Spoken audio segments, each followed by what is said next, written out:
allegiance to the flag of the United States of America and to the republic for which it stands, one nation, under God, indivisible, with liberty and justice for all.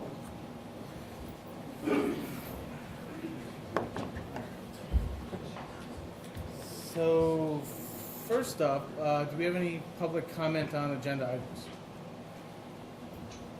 Yes. Yes, Brian, I'd like to just comment again on the tree preservation law. We are certainly good stewards of the land. I continue to be very concerned of, and I know that the group that has been presented it, I give them all the credit in the world and wonderful caring people, so it's certainly not any statement against the people who have done this with the best interest. It concerns me that this showed up after what happened at the golf course, okay?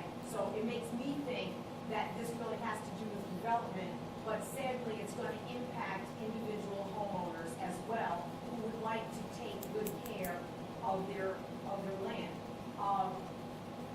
It was mentioned to me that, well, if a tree is dead, it doesn't make a difference. To be honest with you, I'm not going to wait till the tree is dead before I take it down. I would prefer to take good care of my property, as I'm sure most property owners do, and to take down a tree that is in not such great shape, whether it be close to the house or not close to the house, before there's damage done.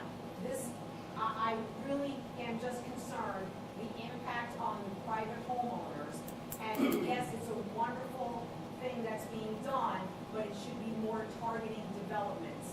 You have a warehouse, how many trees are going down there? The golf course debacle, we know all that.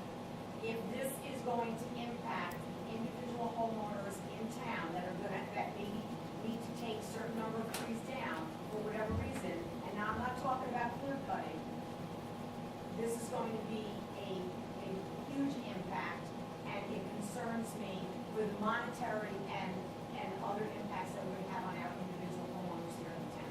Sure. Thank you. Is there anybody else? Hi, Brandon Corey, CSCA president here in Cornwall. I'm here tonight to talk about item 5, which is the supplemental memorandum of agreement on the agenda. The topic I'm here to speak on is conference time. I sent out some correspondence a while ago to Supervisor Wojciechowski that we requested to be amended to the current contract in place. As an officer, it is our duty to educate ourselves on various topics that we can bring back to our membership.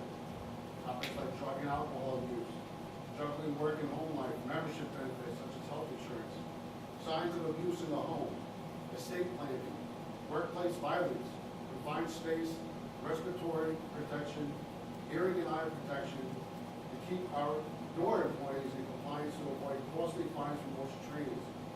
The things to protect our workers from injury, which we can take back to our workplace and not only share with our members, but also as a joint labor management training. We also do retirement, stop the bleeding, emergency preparedness, conflict resolution. I mean, I can go on and on. There's mental health. And what we can do in the future is that this would actually open up a whole world of health and safety via the CSCA peer training program, which is intense one-on-one ratio of member to manager teams taught for free by CSCA. Our union sends our officers to these trainings on the union tab. So all hotels, gas mileage, conferences, it's all paid for by the union. I'm respectfully asking you to vote in favor of a 10-day annual conference time for each officer, which is a total of 4, allowing us to, as officers, to complete training that directly affects our employees. Currently, we officers need to use our own vacation, personal, or sick time to attend these trainings. Thank you for hearing me tonight, and I'll have any questions when the time comes up. Sure. Thank you, Brendan. Is there anybody else? No? Okay. So the first item on the agenda is the Riverlight Park park plan and pool. It's really this is really just to sort of kick off the discussion over the. You may recall last year when we were having trouble with the pool, and the pool continues to leak a lot of water. It's was built in the 50s. It's more than 70 years old. It's really reached the end of its useful life, and so back in 2022, the board basically approved the task order to have MHE and John Petrosini. Did I get that right? Yes. He's the pool expert in Orange County that designs all of the municipal pools in Orange County, like the go-to expert. And so we asked MHE and John to come up with a pool replacement. Sound like it. To come up with basically what it would cost and look like to replace the town pool at some point, and we don't know when because it's so old. This could just, we could, over the winter into next year. Everything could just break and fail. It's over 70 years, so we need to know and have a discussion as a town board and as a community what it is we want to do with the pool. We may decide that we don't want to do anything, that we just want to demolish it and get rid of it. We may decide that we want to put a splash pad there. We may decide that we want to build back, a slightly larger pool than we currently have, or we may decide to go bigger. But we have to start the discussion because, if you look at what happened in Woodbury, it was a multi-year process. You don't just put these things out overnight. They cost millions of dollars. You have to have a community discussion. There's going to be bonding involved. And so I would rather start it now so that we have an idea and we have this discussion, as a community. So this way, when it breaks, we're not just like, okay, what do we do? Let's have a plan for what we're going to do. So that's why we have the report. I'm going to ask John and Jamie to just go over it a little bit, if you don't mind. I know that the board members, yes, Tim. When you've done talking, I got a question before you start going over the report. Yeah. Can I say that? Yeah, you could. Yeah. John? Yes. First time maintenance side. I too am consider myself a relatively expert in pools. Okay. Have you spoken to anybody within the town, the DPW supervisor was right in front of you, or anybody else that's a building ground superintendent about any of the pool that's in this study? Yes. Have you talked to them? Yes. Because if you did, you'll find that there's stuff in this here, in this report, that's not false. That's not true. Okay. How do I know that? Because I used to be building ground superintendent. That was when we redid the kiddie pool back in 2018. Okay. And we redid all those inlet pipes, we did this liner, and, all the cold linen and so on and so on. I think a couple of years, a year after that, I left, and then the time was in front of you, put new chlorinators in the pool house in 2018. 2018? 2018. So those are some conflicting reports in here. I just want to make sure that, that you talk to everybody so you get a full picture, a better picture of what we have actually in our town. I know we have the pools dug back in probably the 50s, I get it. It's an old pool, it's a concrete pool, the building's old, I get all that stuff, but some of the components in it are not so old. Does it need work? It needs a lot of work. The kiddie pool, probably not so much. I believe there is a vacuum release grate in the winged pool, and it does not violate the Virginia Act. Huh? Yeah. Do you find you didn't see that, or did you see that? When we came in, the pool was not up and running, so it's possible they took it out Oh, okay. in the off-season. Okay. Yeah, correct. Okay, good point. Because I know in the off season, I know when I was there, we always took that cover off so it wouldn't get damaged by kids swimming around using the skateboard park. So yeah, then we put back in before the pool stopped running. So I just when I was reading this report, I was going, those things that were not 100% true. I'd be happy to go through the item by item, Yeah, but. I'm definitely looking forward to it. We did meet out there with several different people. I won't say everybody that's ever been involved, Right. but we did get quite a bit. Okay. Did you involve AJ or Tom? AJ was pretty new. Huh? KJ was pretty new. I don't know. Okay. I I'll take the word on AJ, I don't remember the name, but it was a new guy that was gonna be in charge of pools for the out there. Okay. All right. I'm just, you know, I think. I was reading the point about that. No, yeah, I mean, there's a lot of stuff is true, and there's some, quite a bit of stuff that's not so true. So I want to make sure you have a real good understanding of the pool, especially the kiddie pool. The kiddie pool was always basically redone from like right down to the ground level up, you know, back then. You know, the other pool, there's a lot of different options what you do with the big pool. I mean, as far as the kiddie pool, I think what we heard from the community, people that have kids, they want to have, instead of having a separate kiddie and a big pool, but you have to have families separated, when you're building new pools, you combine so that families can be together. So if you're going to go through the trouble of building a new pool, you're going to have families be together, and you might do a zero entry pool. You might do other things. So even though, yes, we built the kiddie pool, well, we got to look out like 40, 50 years, 70 years. So even though we did put some money into the kiddie pool back in whatever, 10 years ago, 5 years ago, if we're looking 40, 50 years out, the community, when you talk to parents nowadays, they want families to be together. That's who's going to be using it. So anyway, I mean, I think that's why so I had asked them to look at plans that would keep the kiddie pool and the big pool separate, look at plans that would combine it, and then fence it all in so families could be together, maybe move the playground over.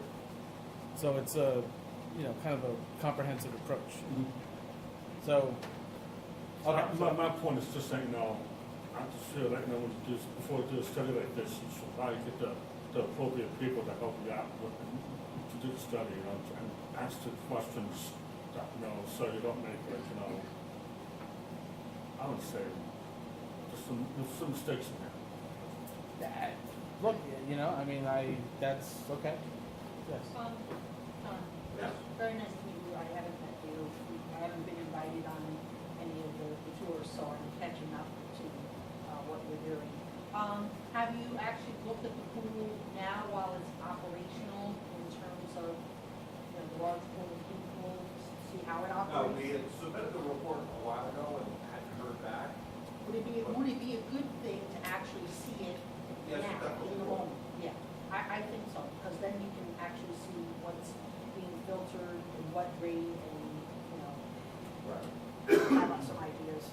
You can probably, I'm sure that pool's probably still leaking, right, Tom?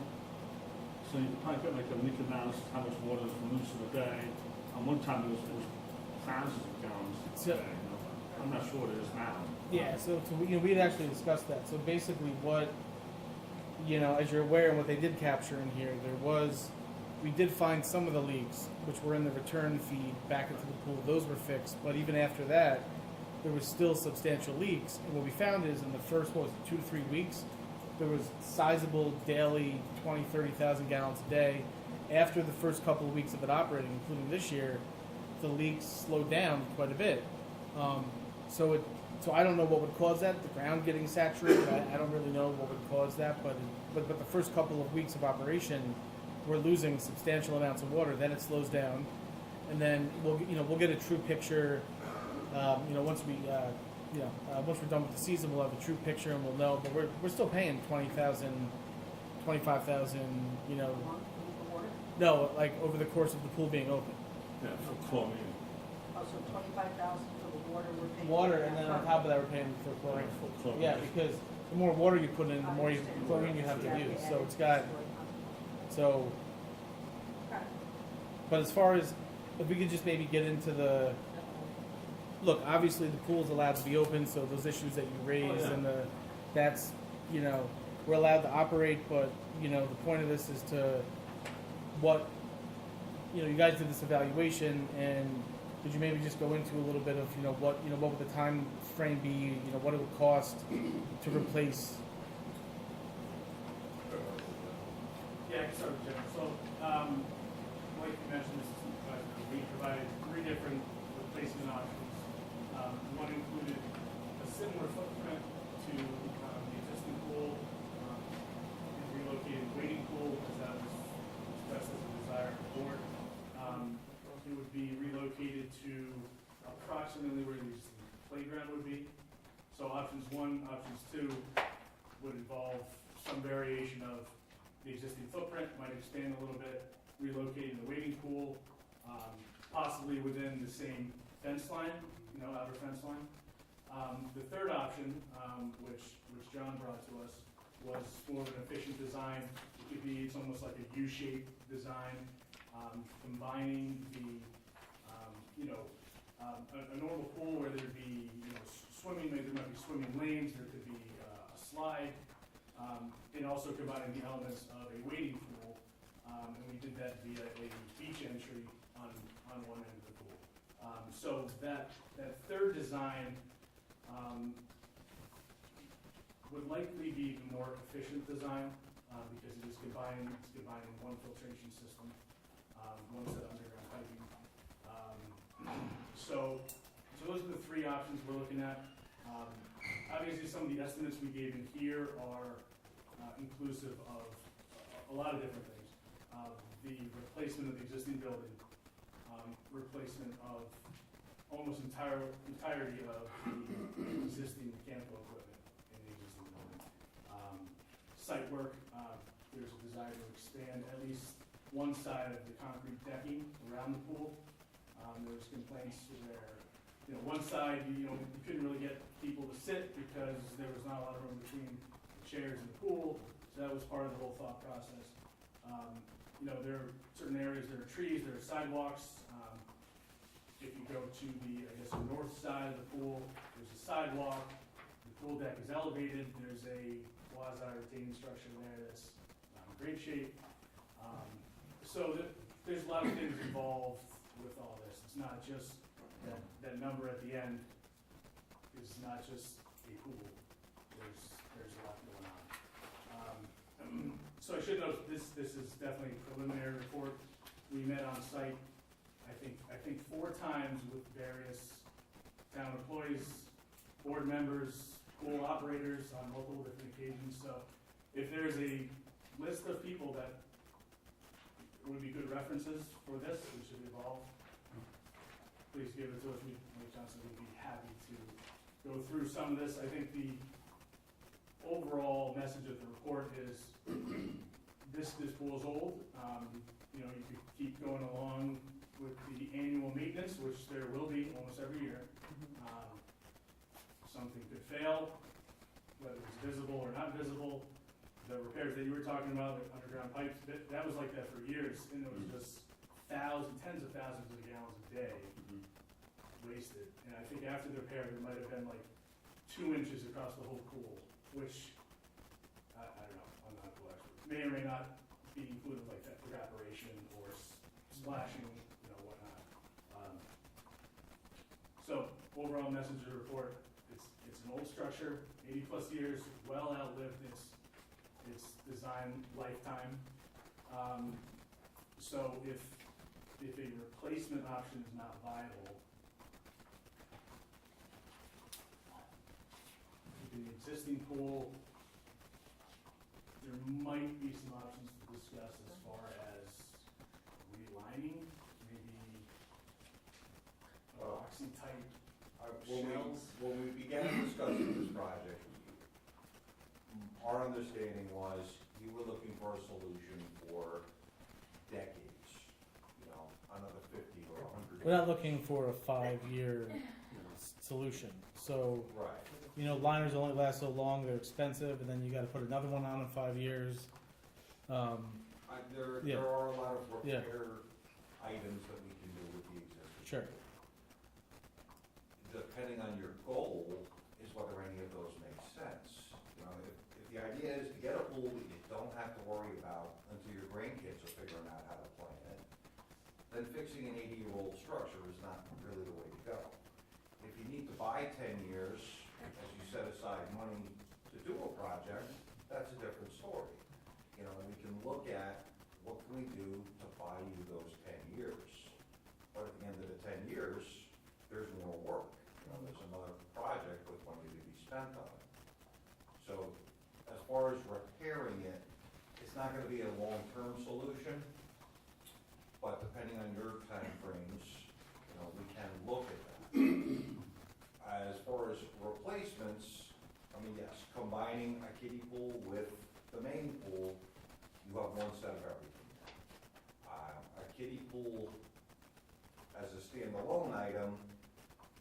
much higher turnover rate because they're little kids. When you combine that shallow water element into the main body of the pool, you reduce the filtration requirements to that of a normal swimming pool, which is roughly a third of the flow rate, which translates into a third of the equipment and equipment cost that needs to be provided in the mechanical. Sure. So there is a big savings to be realized by combining the two. What you have now, you're operating, as far as I know, you're in good standing with the health department. You were built in the 50s. There's a lot of non-code compliant portions of your pool, but because the pool has been there, you're grandfathered. Nobody's making you change that. They're not forcing you to do anything. But whatever new work we do, that would have to be compliant with the current codes. So if you go in and let's say you were to, pull out the concrete and, or like a new liner or some of these new things, even that's grandfathered in, you wouldn't have to, A liner, we wouldn't be grandfathered, but that's maintenance work. It's Sure. not new construction. If we want to replace plumbing, that's maintenance work. It's not new construction. But something that we're significantly changing, if we were to redo the filtration system, it would have to be done to current standards. We couldn't carry over our grandfather status from the existing equipment to something new. yeah, but the other thing I would mention is that even just the building that the filtration system is in is starting to get to the point where that I don't know if we get another 10 years out of the building that the filtration system is in. If you just look at the, how that building looks. So, there's all these kind of things to factor in. At some point, if that, because, I guess it's what the locker rooms are on top, and then below that is the filtration, but that cement, that whole building's falling apart, so. Did you guys look at that at all? Like, I guess the Yeah, that's in here. Yeah, the foundation wall, there's a lot of cracking. It's very obvious that there's been previous repairs, patchwork over the years. So, again, yeah, you can continue that down the line, and, predicting how long you can go with that is not realistic. yeah, at some point it's just gonna go. Yeah. Yeah. So I think, as far as the board's concerned, perhaps what we do is, and Tim, and look, I don't think you were on the board at the time, so we would have certainly had you meet with them when they were putting this, together, when it was first. So if you want to, sit down and talk to them, obviously they've spoken to Phyllis, who's the pool director. They've spoken to Tommy. They've spoken to AJ. But if you want to talk to them about this, certainly you were buildings and grounds superintendent at one point, so you should feel free to go over the report with them, and then we can kind of figure out. The pool season's almost to an end, so we should start. And the budget season's coming up. Obviously, we're not going to go and borrow, $5 million to build a new pool next year, but we certainly may have to decide: are there any of these maintenance options that the board may want to look at? Do we think, do we want to get, try to get another 10 years out of the pool? Do we want to get 5 years? What's our time frame? I would definitely like to ask, Tom to join me in meeting with you guys and sit down with this, Sure. I'd like to be included as well. Yeah, no, certainly. Because I Yeah. haven't been in Yeah. any of this, so I don't know. But I do think it's really important for you to come and all of us be there while it's operational, right? Because then when we're talking about possible new liner maybe as some kind of fix, you're gonna see, is that a possibility or not, depending on what's Right, going on. we'll Yeah, definitely exactly. see different things with it being operational. Right, and I think Just the timing so far, absolutely. it hasn't worked out. Right, and I think then we have more options. It's just not these 3 options. Then we have money, we have options of what it would cost to actually reline it, and if we have to. Yeah, this Right. was not put together as, here's your only free choice. Oh, I know that. It's 3 concept ideas to meet the demands as we understood it. Hmm.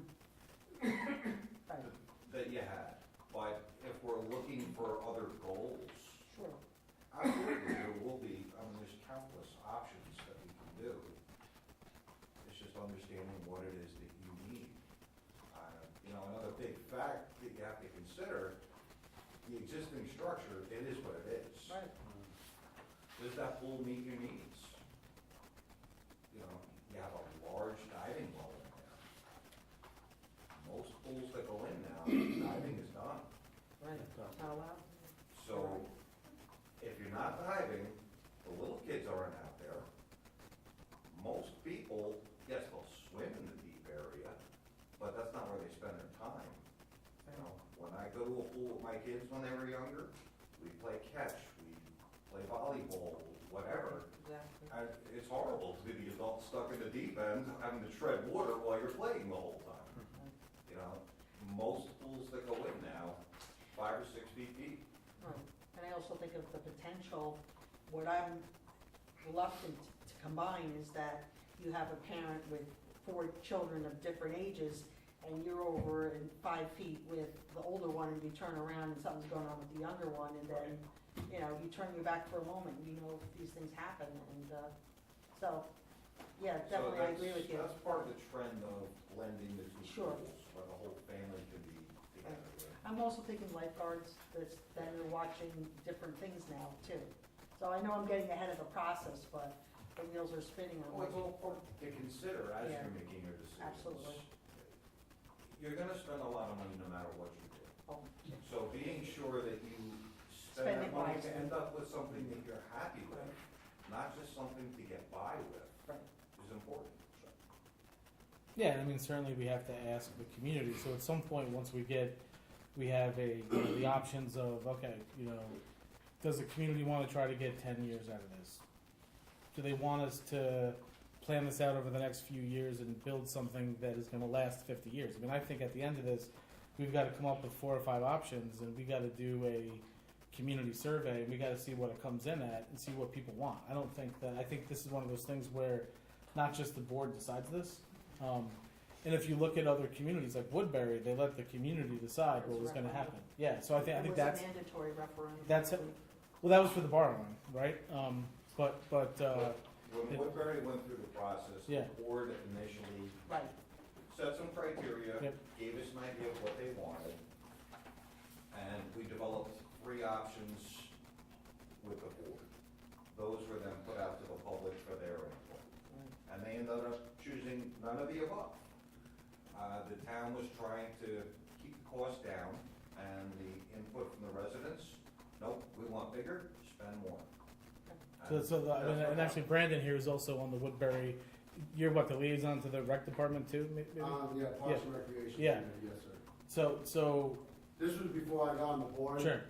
But yes, they did put a survey out to the general public with 3 different designs, asking for input. I believe that was maybe 2 or 3 years before I was elected onto the board. Mhm. And Woodbury has its own personal water park. We have slides, we have diving boards, there's a lot of space. We have a multitude of phenomenal lifeguards that are employed there during the summer. There's games for the kids to play, there's concession machines. The library puts on events there, the Parks and Recreations Committee puts on events there. You can, you know, schedule it if you want to have a barbecue there, or a birthday party. And they have a 0 entry. And I believe the deepest is 8 foot. Well, Woodbury has a diving well, so they've Yeah. done 13 at the deepest. The deep end. So I think, and, look, and obviously, we'll have to decide what options we want John and, Jamie to design, and then, but once I think we have them, we do need to put it out to the public. We probably have to have some public meetings at Munger. We have to see what they want. I mean, look, we may want to go the 10-year maintenance route, but the public may say, no, we want and I think, that this is a public decision. And so I just think, this is just one of those, because it's a big spend, obviously, so we'll have to let them weigh in. It's their tax dollars. You guys have any more questions from John or Jamie? just that I guess you guys are gonna set up a time Yeah, to we're meet gonna and try to to, go yes, into when the definitely. pool, because we have, what, a couple of weeks left, so we should probably, if you're able to during the week, in the next couple of weeks, you should, just work through them. Okay. All right, thank you both.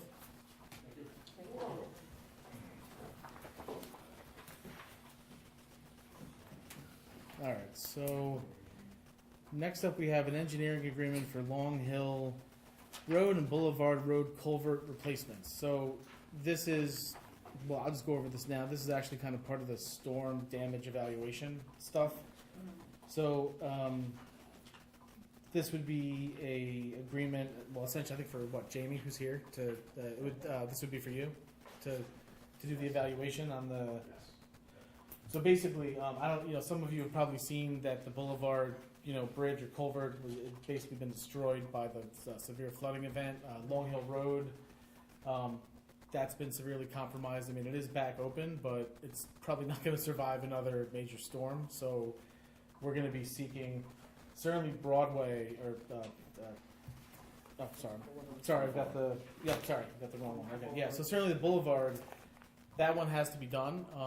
And part of the process of getting this accepted by FEMA, just like we had the Continental Road culvert that opened, in December of 2022, this would be a FEMA, long-term replacement project where, we're going to have to do all of this, design and engineering and evaluation. FEMA pays for all this.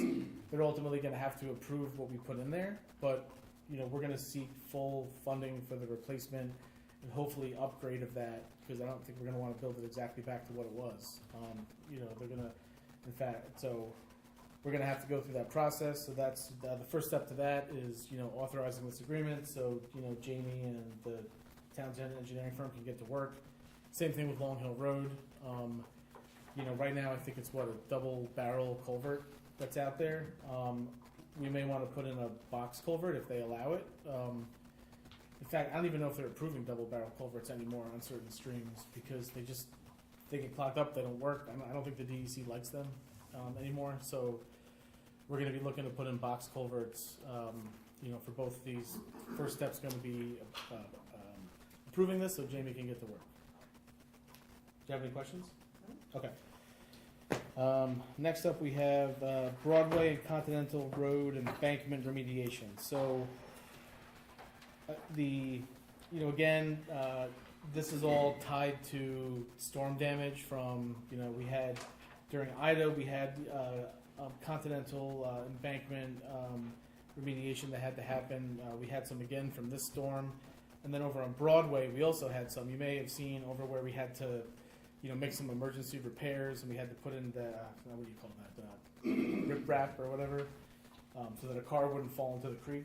So, but it's not fully stable, so we've got to evaluate it to see what work's going to have to be done to stabilize those areas of the town. Again, the engineering services will be reimbursed by FEMA. The projects will be paid for by FEMA. It's just it takes time to, so if I just look at, you're looking at for these major projects, it's going to take upwards of 18 months to 2 years to get paid back for. So it's going to involve bonding, but it's just how it works. You got to lay the money out, and then FEMA approves it.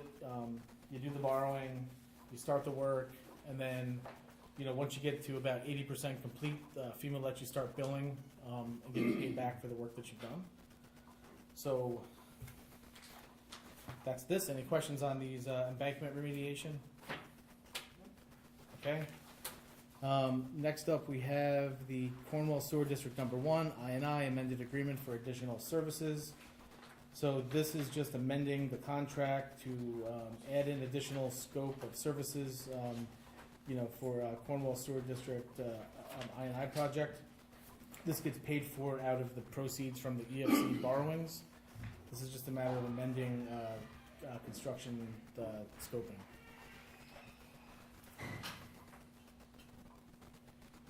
So that's this. Any questions on this? Okay, so next up we have CSEA Supplemental Memorandum of Agreement. So I know we spoke about this. I don't know if we're ready to act on this tonight, we certainly heard from the union president, Mr. Kalor.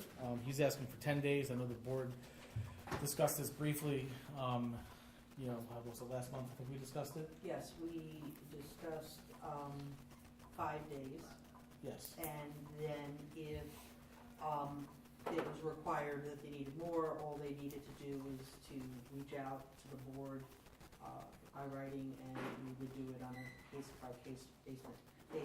I guess I misunderstood, and maybe you can tell me. Sure. I actually thought it was just for the president, so my apologies.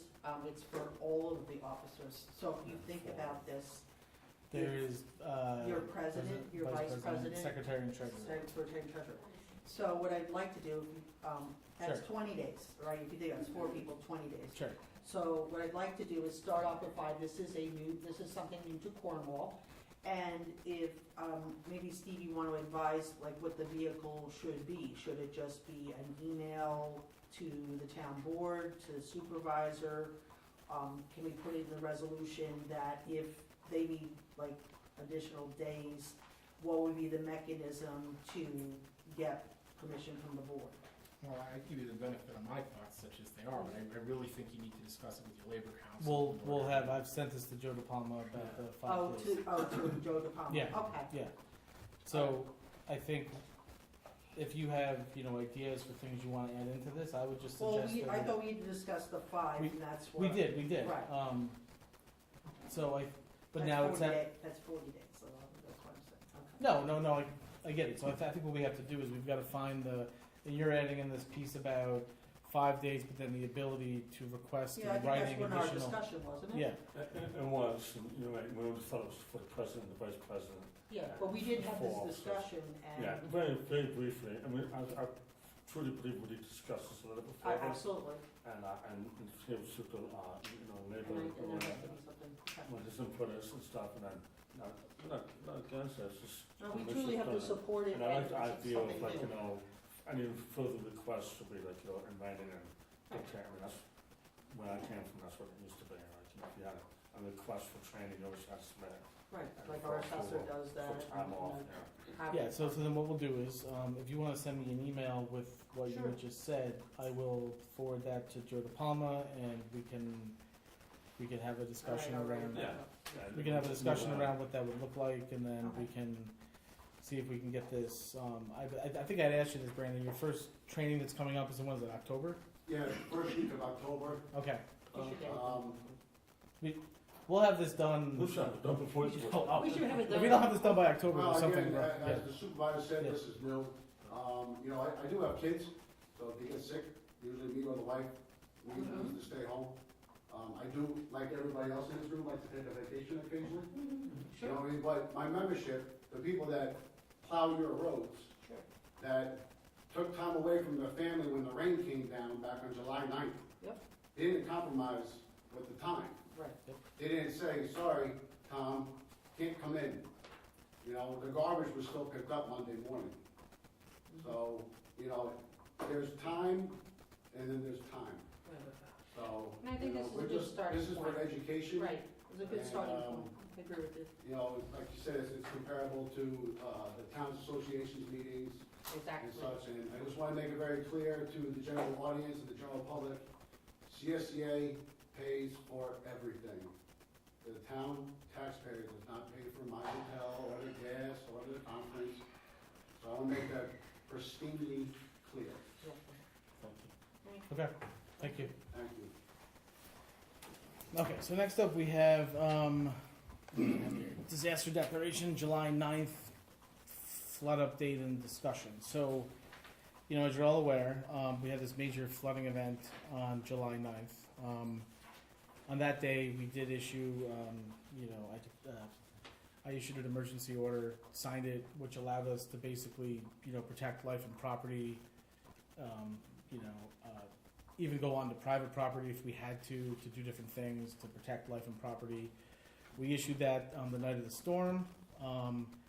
We've since extended that order. I think that goes till, was it September 8th, I I believe? believe September 8th. Yeah, Yes. we just did that because there's still going to be we're still having to go out and do stuff on different properties. We're having to go on the golf course. We're having to take different groups of people out on the golf course to look at, different things. So we want to have the ability to act, to do the things we have to do to protect life and property. So we're keeping that in place.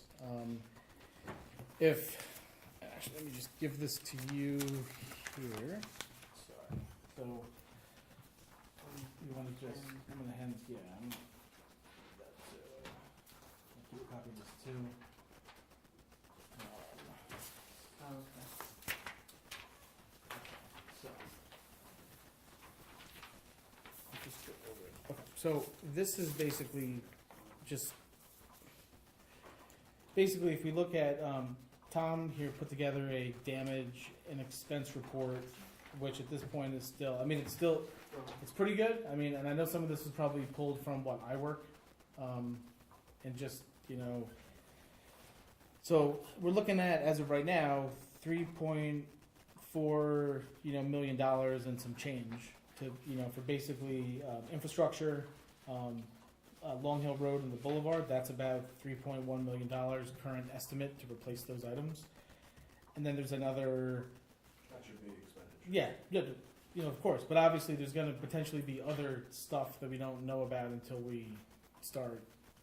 So then there's another $300,000 to $400,000, and that's going to include overtime and all the materials and supplies and equipment and whatever we've had to procure to basically put the town back together. You can kind of see what that is. Some of the stuff we're going to get back right away. Well, I shouldn't say right away, but I guess on FEMA time it is right away and you can kind of see the troubled areas around town. All the different roads where we had stuff. It's of course it's some of the usual areas, but it's also some new areas. We weren't expecting foundations to collapse and other things to happen up on Gadiri Drive. We weren't expecting that, but that happened. There's just the amount of water that came down through here did a lot of damage to different, private homes and areas that are obviously outside the, I see some of you from like Robert Road and Hasbrook. Unfortunately, you always get hit with stuff, but there was other areas of town where you just would not have expected it to happen. Hidden Glen. Oh, yes, yep, sorry, Hidden Glen, yep. Bridge gone. Yes. Nope, I know I came up and I saw that and I could not believe how much water actually washed that away. That was, so now what's going to happen is, you may have heard FEMA declare, so there was a declared disaster. There is public assistance. That's been approved, but that is for municipalities and private nonprofits. We are still trying to get to this, I think it's 120 or 25 homes with severe damage. Once that threshold gets crossed, FEMA then will typically offer individual assistance to homeowners. Until that happens, the only assistance that's available is the assistance that most of you probably know about. So what the town has done is we had to, I think some of you have seen this, but we have a process that we're going through. So we had to submit our request for public assistance. That was due, I had to complete that in the FEMA portal. That was due by August 16th. That's just like a simple electronic form that you submit. That was due by the 16th. The state is now going to look at all of these RPAs, DISHs, Department of Homeland Security and Emergency Services. They look at all these RPAs. They then decide to approve them. So look, we're not approved yet, but we're going to get approved. It's just a matter of they've got to compile all these, they approve it, then it goes to FEMA. Once they approve the RPA, we have a damage assessment call with DISHs and with FEMA, and then they come down and then they actually look at stuff, and then that's when we start submitting, opening up projects in this FEMA portal. We've got to start having we'll have to have a damage letter from the engineer. We'll have to start spending serious bucks on engineering related to the bridges. Thankfully Tom's been documenting everything because FEMA's very strict on, they look at everything. You absolutely got to have everything to get reimbursed. And I hate to say thankfully, but we have some experience with this after Hurricane Ida where, we had that and then, pretty much the entire time I've been in office, every week there's been calls with FEMA having to approve different things, having to have calls talking about engineering. And then, in fact, we're still having those related to ongoing projects. So this is, we're in it for the long haul. we're going to get every penny out of FEMA, every dollar that they will reimburse. We submitted an insurance claim because you first have to submit that, and then whatever the insurance doesn't cover, FEMA is then, those expenses are then eligible to be covered if it fits within the certain, allowable categories. So we're working on that. If we then look at, we also have damages to county and state roads. So, I don't know how many of you saw Angola, which is a county road, but that was just insane the amount of damage that happened over there. Mineral Springs, and then we get into state roads, obviously 218, that portion that washed out, that's actually in the town, that portion. We had to give a list to the DOT. They asked basically for a list of all the roads, including, they wanted town roads, state roads, and county roads that had damage. And so we gave them our damages. I mean, we obviously haven't assessed county roads, and we haven't assessed the cost to repair state roads. But they wanted the list because apparently what happens is there are certain roads DOT is responsible for, for repairing and paying for those costs.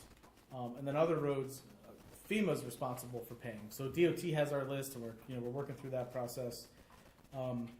Something that I think is pretty important here is hazard mitigation and different drainage projects. So as it pertains to the county, I've already reached out to the DPW Commissioner Eric Denega. I've reached out to the County Legislator Hines. We've got, particularly on Angola Road, there's a lot of drainage that was put in many, many years ago that is just not working. I mean, there's even just one extreme example that I'm just going to mention here. There's drainage pipes that come out beneath Angola Road. They don't go anywhere. Like they don't go to like a catch basin. They don't go to anywhere, but they point it directly at somebody's house. So every time it rains, there's like a geyser of water shooting at this, resident's house over on Tilford Place. And they've been asking for decades to have this fixed. And so finally, I think we're getting some movement on this. But, I just think, it's got to be rectified. And so what I'm saying is we have issues like that on different county roads that we have to get rectified. I mean, the town just doesn't have the, it's just not our responsibility. It's a county road, it's county drainage. So I know that I'm gonna be looking to get together with them because they too have the same situation. They've got to submit all of their stuff to FEMA. And then on top of that, there's also hazard mitigation, which is something that's additional that you start talking about once you get into the process. Then the folks from FEMA and dishes, they're like, oh, do you have any hazard mitigation projects that you want to do that'll make it so that the infrastructure is likely to last another storm, or this area is going to be protected? So, I've got a list of areas on, county roads that I'm going to be asking them to sort of address. Obviously town roads as well, but like I said, we just kind of go through hazard mitigation projects. Obviously, I'll get the Hasbrook next. I know everyone's here, but so that'll take some time. But obviously, we've got, down on the boulevard, the lower part by the golf course where that bridge got washed out. There's probably some hazard mitigation projects, that we might want to consider down there as part of that. There may be stuff in Quaker Mills that, there was, I think it was Harold and Russell. So there may be some areas over there. We've also I've had a number of residents that live over, I call it the Tree and Nut Street area of the town, which is like south of 9W. Yeah. And so there's just parts of drainage over there that we don't, some of it we don't know where it goes. Some of it was built. It's just a mess over there. So, I know talking to the highway superintendent and the engineer that, I think one of the next areas we want to look at after we deal with Hasbrook is to, see if there's anything that can be done over in that area of town. Just start preliminary discussions. I mean, lots of residents have come out about that, asking us if we could at least consider looking at it. So, and then obviously we've got Continental. That's an area that needs to be looked at. And then Main Street. So there are parts of Main Street. So Main Street from the traffic circle to Academy, that's owned by the county. So the county, I believe, and Tommy, correct me if I'm wrong, but they're supposed to be here this week putting in some catch basins, or is that next week? It's going to be a few weeks. Okay. So believe it or not, there's actually no catch basins on Main Street like that. Like where the what is it, Dental Excellence down by where the Steins are. Yeah, there was no catch basins there. Now, granted, the water did flow down into that fishbowl like that they have, but there's nowhere for the water to go because there's no catch basins there. I don't even know how that was possible, but there's no catch basins there. So they've agreed to the county to come in and put some catch basins down in that area. So that's Main Street. The Steins have also submitted a letter, which I think you may have. They are asking us to consider taking a drainage easement on their property, and I don't know what, another 4 or 5 or 6 properties back there to drain the water, I guess, back through Sands Ring Park, back to somewhere. Look, they gave us a letter, so obviously we have to, consider it and have a discussion. So we have it. We'll have to, go forward on this. I mean, I think, and like I told them, any work that's going to be done on private property, you have to have easements before you go and do it, unless it's like an emergency and you're, and I guess it's like a risk to what, life and property. So certainly this wouldn't qualify going back there and doing. You would need to have easements. You would need to, you need to have engineering. The town board would have to authorize doing it, etc. So that's just something we're going to have to, to discuss and get back to them. But I think a good start is probably the catch basins that the county is going to be putting in, hopefully in the next couple of It's weeks. also slightly different what they're asking for. There's no drainage. No, I agree. That runs through the Yeah. property. They're just basically asking us to put drainage in their They backyard. Should another flood happen, which I Yeah. bet everyone in this room would ask for. Yeah. Well, we get the letters, and I guess we're just going to have to get back to them and then all right. So I should say Hasbrook. So obviously.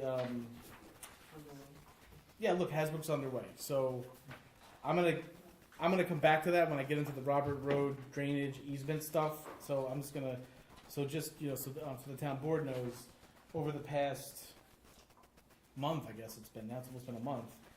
We've had New York State DOT, the U.S. Department of Agriculture, Natural Resources Conservation Service was here, FEMA, OC Emergency Management.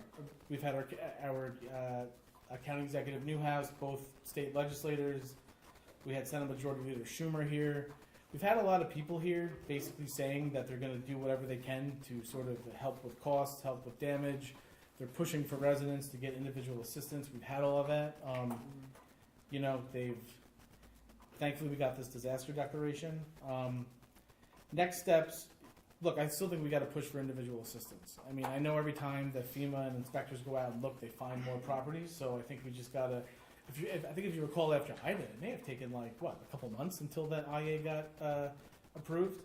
So you got to just keep going after it, because if we don't, there's going to be a lot of people out there that this is just going to be a life-altering, devastating, financial calamity. So I think we really have to do everything we can to make sure that FEMA authorizes individual assistance. We got to wait for the FEMA request for public assistance.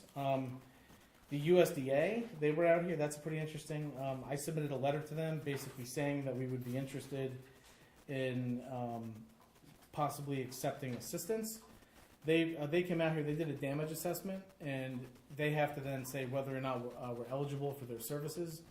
They do stuff, they do like floodplain management, they do easements in floodplains, they do, they'll pay for us to go into a stream and clean it out of rocks and debris. They'll pay to armor the banks of, streams and bridges, and they don't replace infrastructure, but they protect it. They also do easements, and one of the things that they do floodplain easements, and they offer home buyouts to certain homeowners that qualify for it in floodplains. There may be some folks that are interested in that. I don't think I see any of them tonight, but I don't know. You have to be in a floodplain to have that. But one of the things we're going to be doing is we're going to be the second that the USDA says that we're eligible.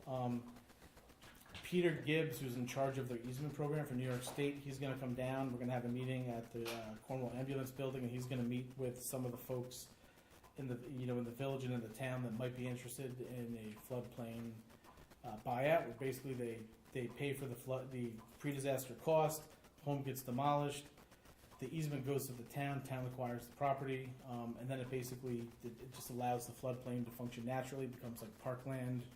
So those are, but the municipality also too has to decide that's gonna be part of its like floodplain management. So we would, we'll have some decisions to make, but, obviously we're gonna have a, HMP discussion with the county, and then there's gonna be a budget impact certainly in FY '23 because we don't have any fund balance really in the highway department, which took the brunt of this, so, I'm not gonna get into discussions over fund balance, we all know what happened there. But the only thing that we can do is, going forward, we can make sure that, we're gonna have to start budgeting for future storms. I mean, you look what happened after this storm. We then had what, 3 severe rain events over the next week, right? 4, where we got what, 2 to 4 inches of rain. It, undid the damage that we did, cost additional overtime, caused it, additional infrastructure damage. So this is just going to keep happening. So we can't just, we really have to plan in our budget. We have to start putting money into the highway department, into the general fund to account for these. So this way, because what happens if FEMA doesn't declare a declaration, and then we're on the hook for like $500,000. I mean, we got to build our fund balance back up, and we got a budget for it. Yeah. So have we returned any of the ARPA funds back into the fund? Because I know we've been talking about that for some time, because we have moved it to highway. So 'Cause I know we have money. yes. So when we're having the overall budget discussion Okay. in '23, I'm we have just to trying decide. remind you. No. So what we have to do is, because we don't have any fund balance to apply to the, to reduce taxes this year, because we don't have that, we're going to have to decide how we're going to pay for, for the operations of the town next year. And so we have to have just a global look at everything. We may have $400,000 or $500,000 in ARPA, but there's no fund balance because it was used. So we've got it. Well, I don't think you could use ARPA funds for fund balance. I think you have Well, to spend them. yeah, so what you have to do is, you have to have eligible expenses, and then when you get to, when you're closing out the books, what you have to do is you have to sort of, first you have to expend it, and then when you're closing out the books, you then move over money from ARPA to pay for costs. We will talk about it in the Yeah. future, but I thought we expended money, we could be putting that money, using ARPA money to put that money back to what we spent. That's what I thought. We can use, I'm just throwing it out there, maybe. we can talk use about ARPA this money discussion. to pay for, yes, but if you pay for storm costs, then you don't have it to pay for, to help keep our taxes in check. Like, we don't have this is just a bigger budget discussion that I know we'll it's a bigger start, budget discussion. that we'll start, Okay. start having. But I guess the point for me is that, yes, we need to budget for storms, and we have to make sure that there's, fund balance for that. Okay, yeah, rainy day fund, yes, we need to have a rainy day fund. So next up, all right, Robert Road Sheldon drainage. So, all right, so this is, what Okay. many of you are probably here for. So, let me, get into this. So, or actually, let me first get into just, I guess, a Hasbrook drainage project update. So basically, where we're at is, engineering and design is ongoing. We expect to have that completed by towards the end of the year. We are hoping to be able to bond out the money before the year is out. Right now, according to the timeline that we have, that our funders have, what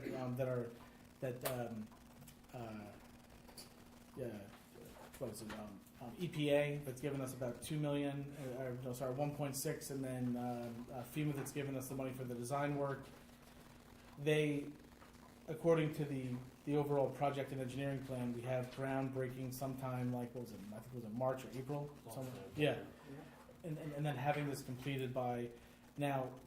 The folks that are doing the design and engineering, we have said to them. In fact, the engineer and I spoke to them last week, and we said, look, if you can move quicker on this, if you can get this done quicker, let's get this done as soon as possible, so we can actually. I mean, I'm not saying we're going to break ground in December, because you really can't do that kind of work in December, but we would like to have the borrowing done.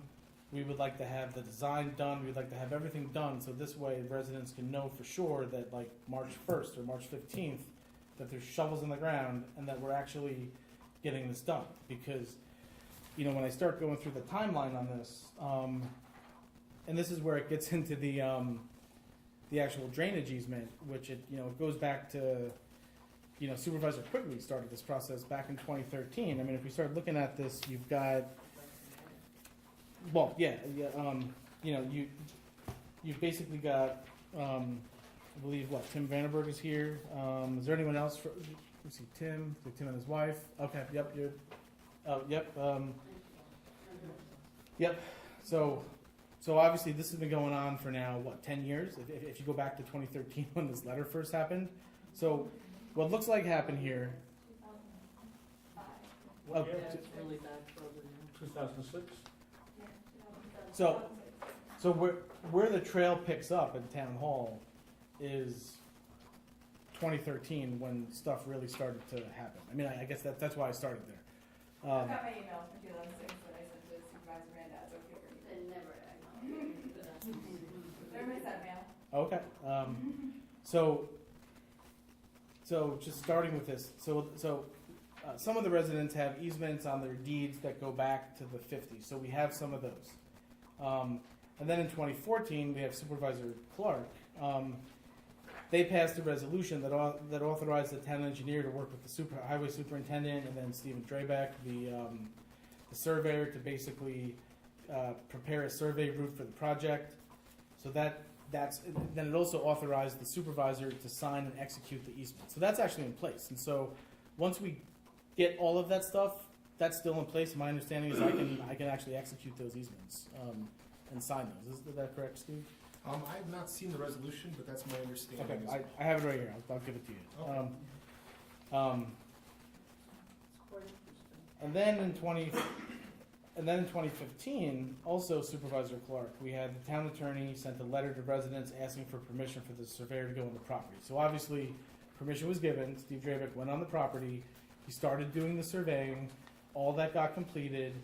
You know, those surveys, I do not have copies of those anywhere here in town. I've checked the clerk's office. I don't think they were able to find that survey. It's not in my files.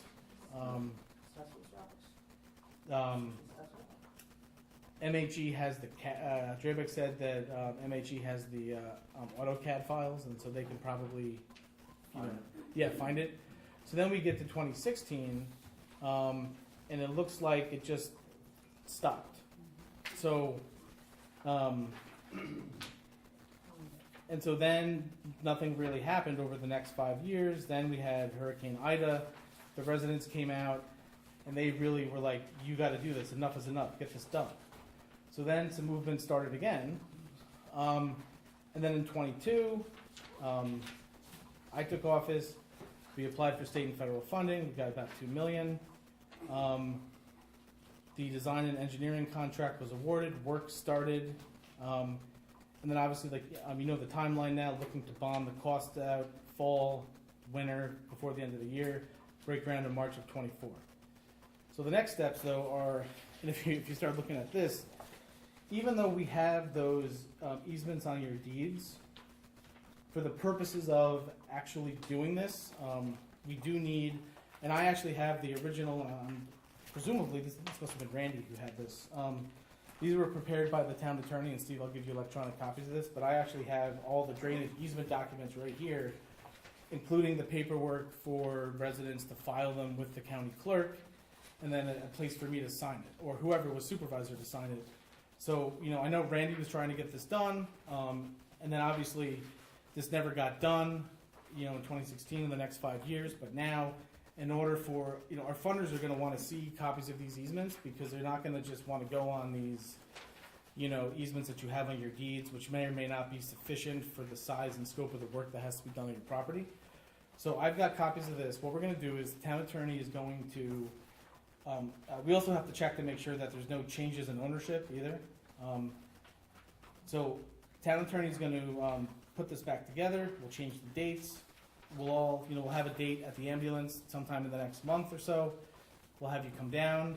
You'll execute the easement. We'll get it filed with the clerk, and then we'll be set to go. And then, we'll have this in place.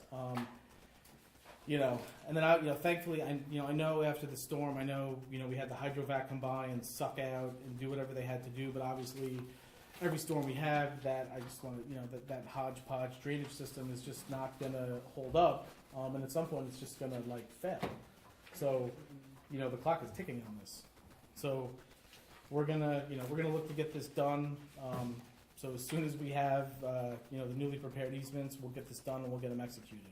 So that's sort of the long history of this. Okay, so is there any questions for board members on that? I feel like I just wanted to give you everything. I mean, this is like literally the whole file that part of it I got from the clerk, part of it I got from Elaine sent me. It's interesting that there was actually a drainage ditch, and then to put piping in that actually restricted the flow. It's kind of interesting why that was done.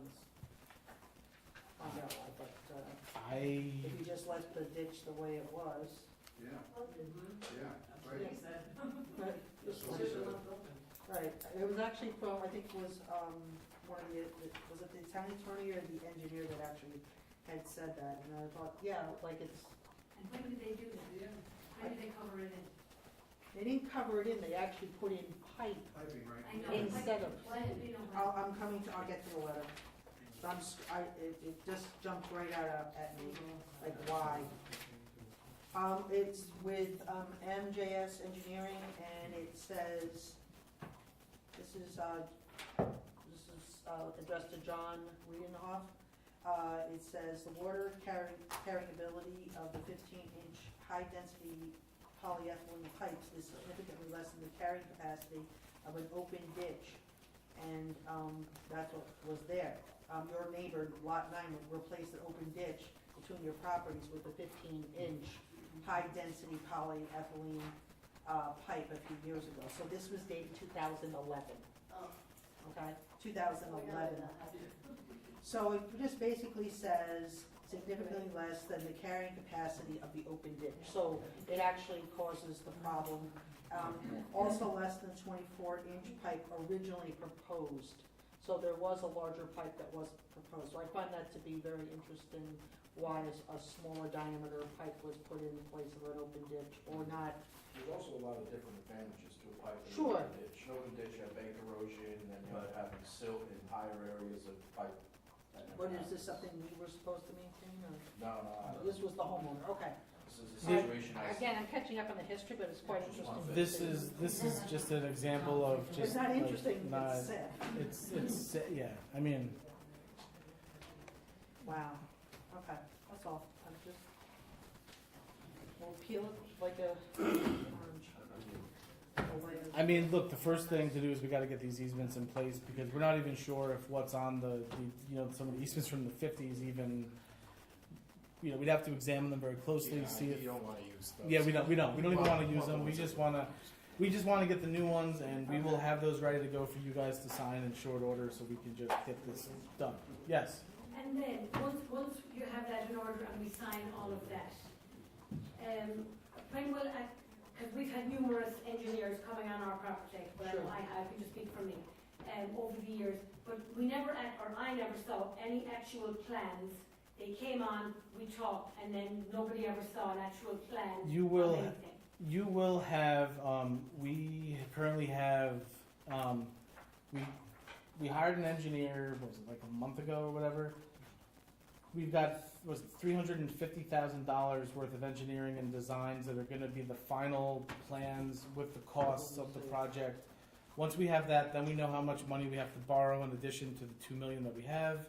One of the Yes. reasons why I've come to you and pushed for this relief pipe to Yes. stay in is we're going after all these easements, but the new drainage plan is to divert the water away from that. So, but if we're not gonna put a relief pipe down the middle, we don't need the easements.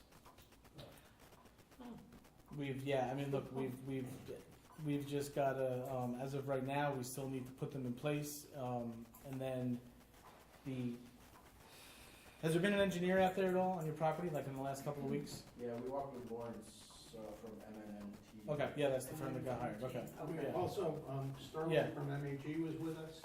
We spent the better part of a day walking this entire area, and I Yes, through mud and muck. yeah. Nobody went to my house, but it's okay. We see it. So now my question is, so we have been through this, done this, been that. We did a meeting when Mr. Randazzo was supervisor, we did a meeting of the EMS, and then I guess what we were all saying is that it's talk, but it's no action. So at that meeting, there was Ms. Scott, there was Ms. Han, and Mr. Randazzo, and they all full commitment, and it's all in video, and saying that we commit to make sure that if we don't get the funds, we will do the bond for this. Absolutely, we've done that. So we need an assurance that it's happening. That's what we want. We Well- want action, and we wanted to see it through now. Right, Because well, there's no many more storms that our households can stand. Yeah, no, I Well, mean, we've been through the process, we've already approved it. There's No, nothing. what I'm saying is Yeah. that, yes, we've been there, we've done that. Right, We we've have done done our the talk, meetings. but we've been there. I hear you. We have done these meetings before, and then thank God, Mr. Ryan got us the $2.6 million, the $300,000 for the engineering study, so we're halfway there. Yeah, So what we're asking is just to get something off the ground and something happening. Yeah. And maybe, let's say that you guys approve the bond because we need the town board to step up for this whole neighborhood. And then start the process, and maybe if we have to do it in phases, then start with phase 1 and get it going. And then that's what I think that we were also holding some of the money for ARPA to see, because I know when the town requests a bond, you have to put 10% or something like that of our own money. there's gonna be a 10% project match So for that's the, what we yeah, were so we're, thinking, then that's what they used for the ARPA money. I mean, I'm all up for giving people bonuses and all that stuff, but no when people is like literally like draining their life savings to be afloat. So- So I think that, so what I would say, Abena, is that, please, and I think as we have milestones with this, like I would say that when we get back in the fall, let's just say we'll have, I can commit to giving periodic checkups when, for instance, if there's a preliminary set of drainage plans for this project that I have, I'll put it on the agenda and you can come and we'll say, look, we have preliminary drainage plans. And then when we have a final, and then we're getting close to bonding, I think really, for the residents, the bonding, once we have that set of plans and the bonding, and you see that and we call the vote on that, to me, it's the bonding. I mean, because if we're not willing, if we don't have 4, because it takes 4 votes to bond, if we can't get those 4 votes to bond, and that doesn't happen, this project's not happening. But if we pass that bond, that there's the commitment from 4 board members to make sure that this happens. And yes, I guess what we don't want is to become, elections are coming, and we don't wanna become a pawn on it. We're not anybody's pawns to become elected or now or this or that. Take elections aside. This It is, should have nothing to do with elections. It's but about, it will, it's it about, becomes that. I And understand. it has been I done hear you. before, I so hear we you. don't wanna do that. I We hear want you. this project to move along, we need the town board to step up and vote it to approve this bond, and let's move on. That's what we all need. I know that, I know it's frustrating, but there's phases, so we had to approve bonding for the engineering and everything else before we actually start doing the work. It's frustrating, I know it, if I had a backhoe and I could make it better, I would, but this is a process, and we are invested in No, actually I know making this, it right. I understand that. I'm not saying that this town board has not been moving along Sure. at a faster pace. But like Leah said, we have been here, she has been here since 2005. We have been for, you guys even longer. And then, so we need, like, it's been passed down board members going through in and out, and it's still nothing. So that's why we are, stagnant at some point. exactly. Right. Not finalized. There's a lot of moving parts, I mean, this is the first one Yeah, but here, it's not about for the 10 floodplain and 15 buying years. out people. No more test, no more testing. I can't It speak is. for the past, but I It's- speak for the president. The president. we've already awarded, yeah, The so, final engineering plan is happening right now as we speak, And once that's completed, then they'll have the actual survey, the engineer survey of the whole project, and then they'll actually give us an estimate, a cost of how much the construction will be, and that'll give us a number of what the bonding will be. I totally agree with you, Mr. McCarthy. And then once that happens, then we can pass the bond. But we do have emails. We do have, Lee and I have emails from back when. I think it's a trust issue. They basically it's been, To emails to the supervisor. they don't trust, Constant action. they don't trust, and so I think this is And so that's where we are at, and that's where we are. this is like a situation where, look, we want to trust you, but we've been burned so many times in the past that we actually need to see like milestones. I mean, look, so we've already borrowed $400,000 to pay for the engineering. So we've done that. We just did that recently, right? So that's done, and that's underway. The next milestone is going to be the designs are done, and we're going to borrow whatever the $5 million that it's going to cost to do this. That's the next milestone. And then once that's in place, then next year in March, the next milestone is the ground's going to get broken. And each step along the way, you're going to have to, unfortunately, come here and basically, and I mean, look, you know where I live, you know who I am. I mean, if this doesn't happen, I mean, look, I don't even want to. Yeah. I think that Yeah. doesn't happen, that's Yeah. what's gonna He was happen. right, A it's small like- civil suit. If it finally doesn't happen, it's gonna have to become a civil suit here. That, all of us are gonna have to sue the town because it's been high, and no one wants to do that, but if, at the end, that's what has to happen. Sorry. Well, are FEMA numbers, you talked about like 125 homes, are FEMA numbers Yes. per town? Or is it Overall, per it's county? the whole area in per county.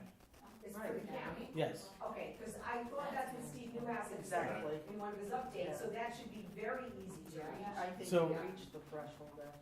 So initially, what had happened the first week of the storm, everyone was saying, "Oh, I don't think we're going to reach this. We're just not seeing the damage." And then a couple weeks go by, "Oh, we found like 50 or 60." And then a couple of went by, and we found more. So this is just And will businesses be allowed to claim on that? Or no? businesses are different. Businesses do not get IA. They have to work with Small Business Services Administration. Remember in the pandemic, they had those EIDL loans, those like long-term loans at like 4% interest. It's basically like a mortgage.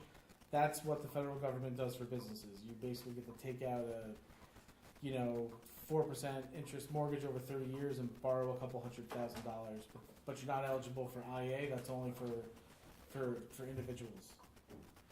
Unfortunately, but that's how it is. And I know, good, gee, another loan, right? That somebody wants to take out. So, all right, any more questions from anyone from Hasbrook or Sheldon or Robert Road? Okay, so and look, obviously on the easement piece, look, in the next month we're gonna get these to you and we're gonna get them signed. So that's obviously another if we don't get that done, so just add that to the what I've said and what we're gonna get taken care of in the next month.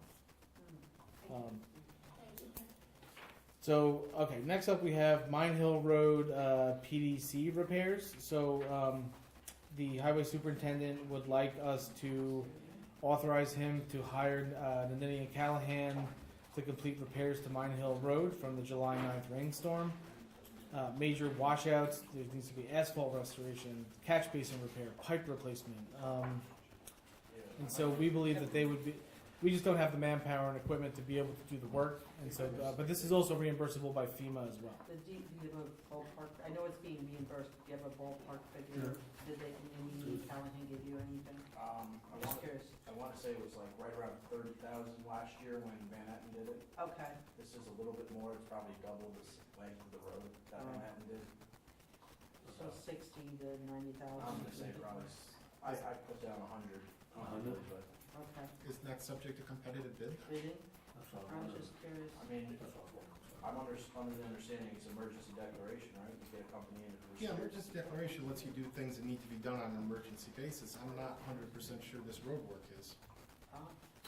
Well, I Well, think, here's the problem, since July 9th, Thursday, Friday, July 13th and 14th, Sunday, July 16th, Friday, August 4th, Monday, August 7th, we've been back there sucking out every basin. I mean, the problem is if we don't put the blacktop back, it's just gonna keep happening. Okay, well, Now- a resolution can be prepared, hiring them on an emergency basis to avoid having to go out for competitive bid.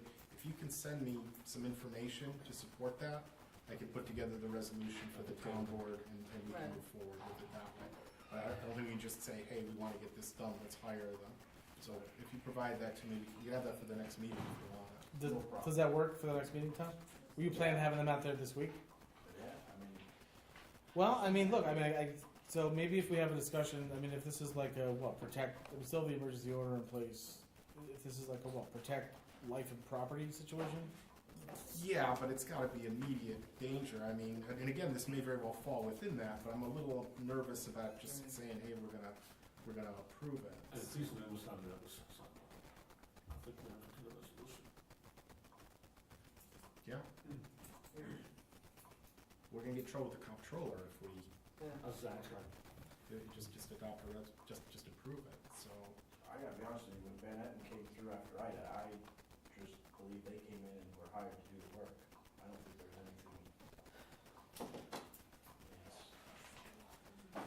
Maybe, well, why don't we take this offline, see what was done? I mean, there's certain, if it could fit into, I mean, we're basically going back there, what, every week and, Just about twice a week. Alright, well, Last that's- Friday, the that's- street sweeper was on at 1 AM. I didn't realize the amount that was involved in the contract. If I knew it was over competitive, then I would have said something earlier, so. Oh, yeah, Apologize it's for that. probably up there, I would say 50, 60, at least. Can it wait a week? It can, yeah. All right, then that's what I'd recommend doing. okay. Okay, so next up we have, I think you've maybe seen, this is the New York Forward projects. This is just a list. You kind of start at number 1 and go down to 2, 3, 4, and 5. 1 is obviously very fleshed out because this is sort of takes into account beautification from essentially the hospital, say Cornwall Plaza, CVS Hospital, down through where the village, municipal boundaries are. The village then picks this up and does the same connector trail down to Donahue Memorial Park. And if you look at what we're proposing to put in here, develop a unified design, do some stuff with holiday lighting and signage. We're asking the engineer to look at the idea of doing staggered one-sided parking down Main Street, like pull-in. That was something that the chamber had asked for and some others, so I'm not saying we're gonna do it, but we're gonna explore it, to see if that's something that's possible. We've got pollinator and rain gardens that would basically go in from, Riverlight Park up through the traffic circle up through Cornwall Plaza. We've got info visitor center kiosks, street furniture, park seating and other, the public art, starting from probably the traffic circle down through River Light. The mayor, I believe, also wants to pick up and do public art down all the way down to the river. The idea would be to create some type of like Cornwall art trail that we could sort of promote to get, more people that are going to the art center to come into Cornwall to continue in on the art trail. And then there's like some connectivity, sidewalks, crosswalks, signage, connecting different things. We've got that's pretty much the Main Street beautification, Cornwall connector project. Then we have the Triangle Park. They told us to do that as a separate project. So that'll be just a separate project. Then we have Riverlight Park improvements and upgrades, some new restrooms, possibly additional money to finish the ADA compliant playground that we need to put in there. Scoofus gave us $200,000, but that's not enough for it. A Rings Pond walking path, renovations to the ice house, which is where we put the manger, and actually turning that maybe into just a full, like putting a concrete floor and additional lighting. We can get more usage out of it. That could become another pavilion for residents to be able to use by the pond. These other two, the I'm not saying we include this, but but obviously there's 1,000 people that asked for a skate park in Cornwall, and they wanted to submit a project. So what I basically said to them, if you get me costs and you get me designs, that we will workshop it through the local planning committee. This other, and then there's another idea that was brought to me by a few residents, and I don't even know if this is viable. To basically, they've done this in other municipalities where they've had kitchens that are in community centers that get turned into basically used by the public, for basically like the idea of like a kitchen incubator. But I don't know how that would work with the county since it's currently under contract. That may not be something that we can do. Yeah, so basically that was an idea. So, again, these are two, I don't have all the details for these two here, but the other ones that are on here, I've got cost estimates from the engineer for those. So essentially the idea is to submit a Riverlight Park improvements and upgrade project. That would go in, and then the local planning committee and the state and the public, what's going to happen is all these projects are going to go in, and then we're going to have public input sessions. We're going to have basically they're all going to get workshopped, and we're going to end up with the projects that are going to be selected based on public input, based on what the state wants, what the local planning committee wants. So I believe starting at the September 6th meeting, these applications are due on August 18th. There's then going to be a few week evaluation, and then at the September 6th or 7th meeting, all the submissions from everyone, including nonprofits, including private, property owners that can submit as well. We're going to just have all of these, and then we're going to just start deciding what to do with them. And then there's going to be an evaluation process, essentially from September all the way through December. We lost a month because of the flood. We were actually supposed to have had different meetings in July and into August, but we asked if we could have a delay because the mayor and I were just so busy dealing with the flood, we couldn't really give the time to this. I guess just one other project that we're going to propose as well, a marketing, branding, wayfinding signage project. So this is something that we're finding that all the others, so like Haverstraw, Middletown, Peekskill, the DRI awards, they basically did projects where you develop the branding of your community, you do marketing analysis and marketing strategy, you hire a firm and you see, okay, what's the best way to develop your community, right? So if you want to be known for like for art and outdoor adventure tourism, and you want to be known for this, what's the best way to go about doing that? How do you attract people? If you want to bring in visitors from the Art Center into Cornwall, what's the best way to go about doing that? And then you create content.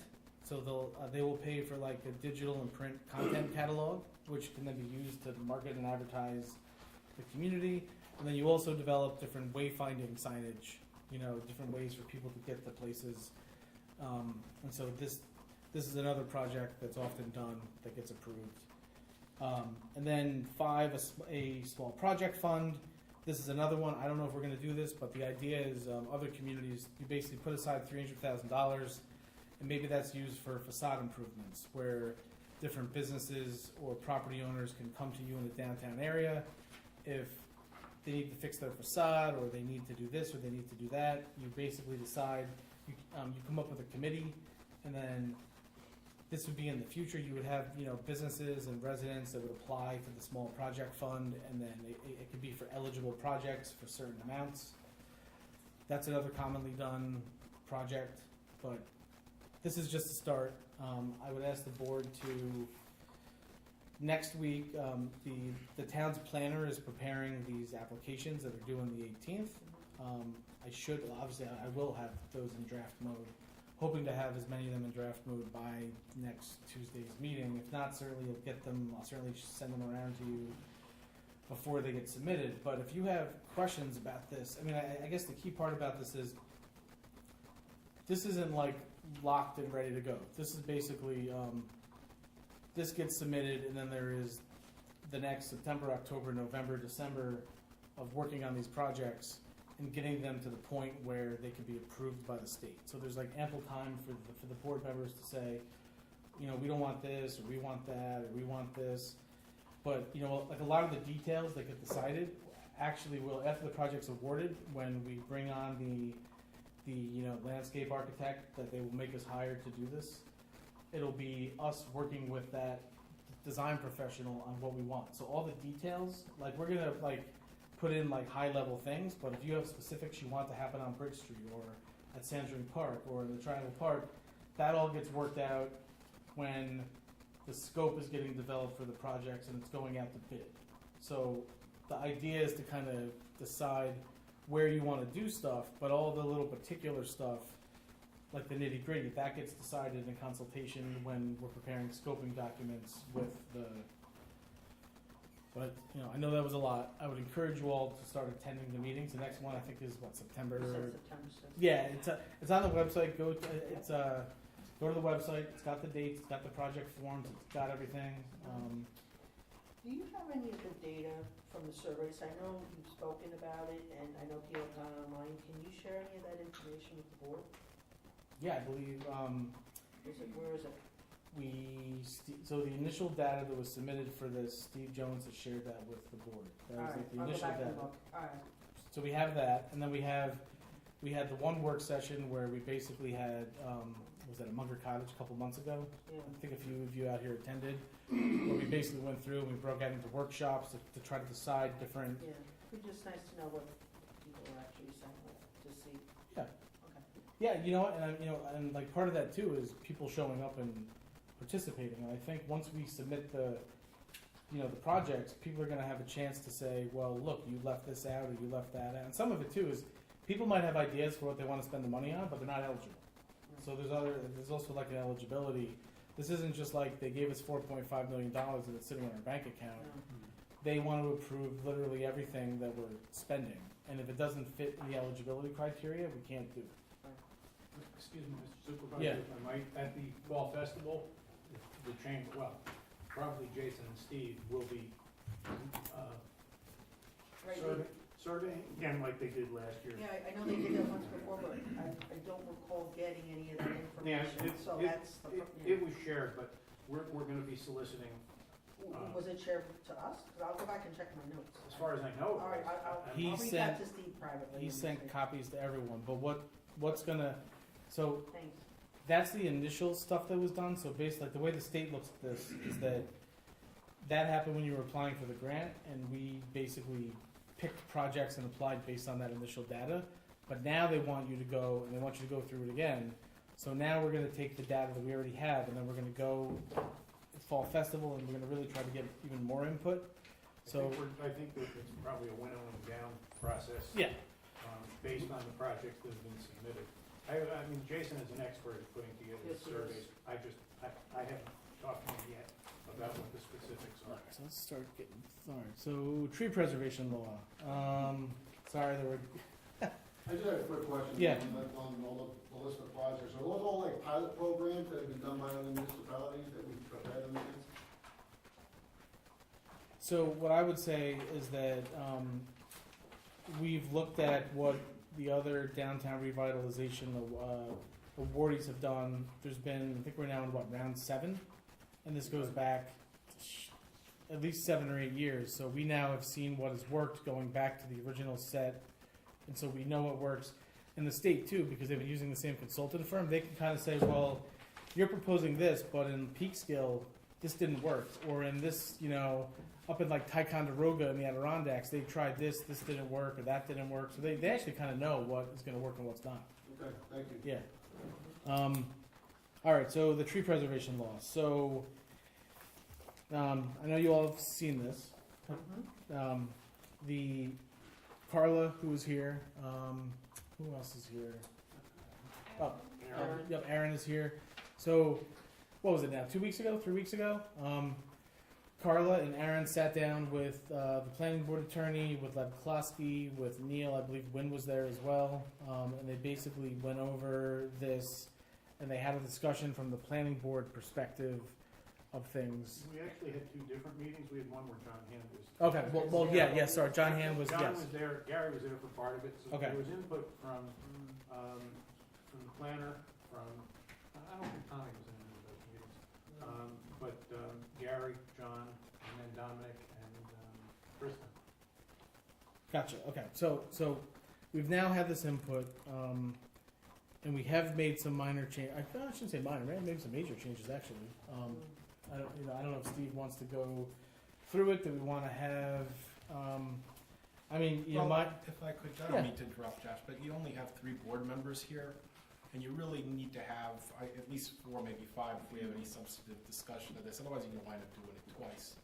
The only thing I would say is, and you know, maybe I'm wrong. Maybe I didn't get it right. I wasn't there, but my understanding was that the planning board's comment was that their preference was that this would apply to commercial development and not to individual properties. And the main change that was made to this is a paragraph that reads, this chapter, meaning the tree preservation law, does not apply to any lots less than 1 acre improved by a single family residence, actively managed scientific research forests, certain commercial activities such as tree farms, and lots where agricultural activity, as defined in Chapter 121, storm management, is the primary land activity. Now, obviously it's for the board to discuss, not me, I have no say in this, of course, but this would continue to apply to any properties, even vacant properties, over 1 acre. And as to ones built by single-family residents, if it's more than an acre, or an acre or more, really, the tree preservation law will continue to apply. Now, if that's the board's pleasure, that's just fine. If that's what you want, okay. But if I understood what the planning board's recommendation was, then this doesn't go far enough, or at least I should say it doesn't comport with what the planning board was suggesting. But again, I wasn't there. I don't know what the conversation was. That's what I received secondhand as far as the input was. Could I respond to that? Yeah, please.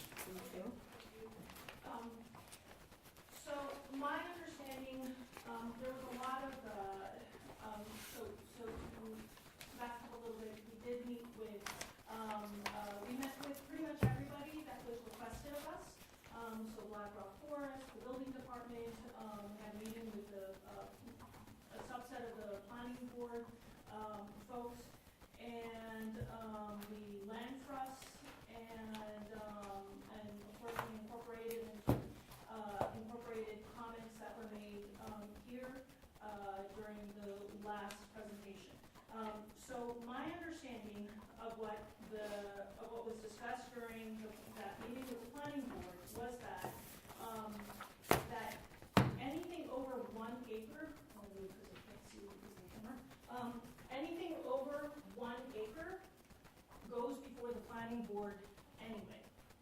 And so so maybe I got that wrong, maybe I misunderstood that, but I thought that's what I understood from that meeting.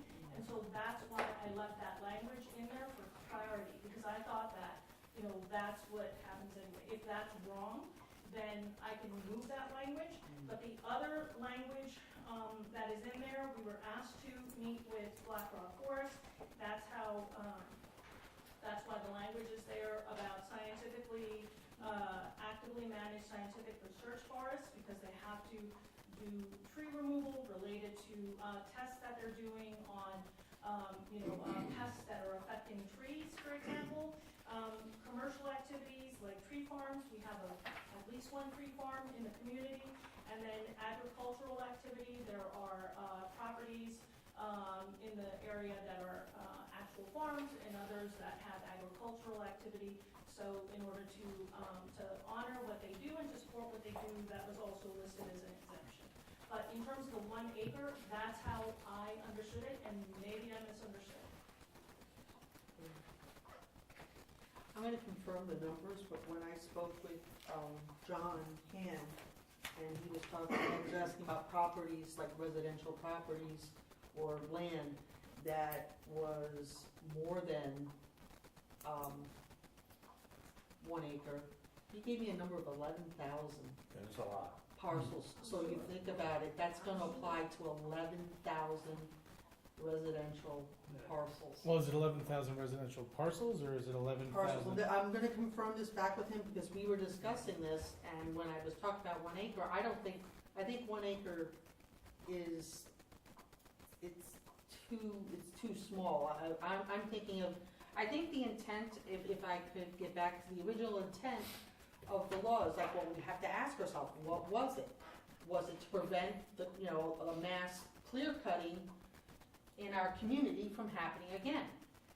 Going after residents that have 1 acre, I don't think that was the intent of what we wanted to do.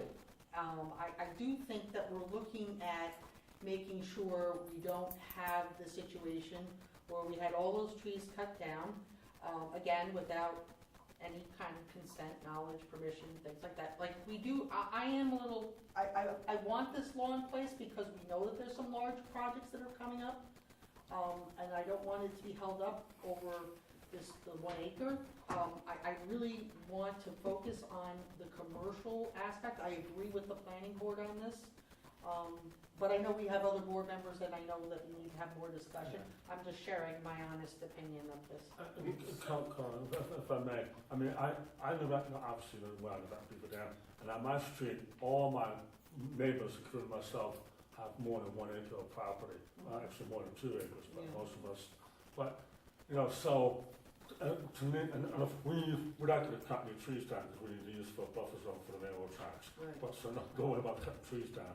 But the thing is that, I think I kind of agree with Councilwoman Scott and said, we kind of need to really focus more on the commercial aspect that the planning board is talking about and not, really hammer down on the local residents within the town. Unless they're going to do the kind of come in front of the board and they have 20 acres and they want to do a subdivision or something like that. That's something a little different. I would just give an example here that I think is why.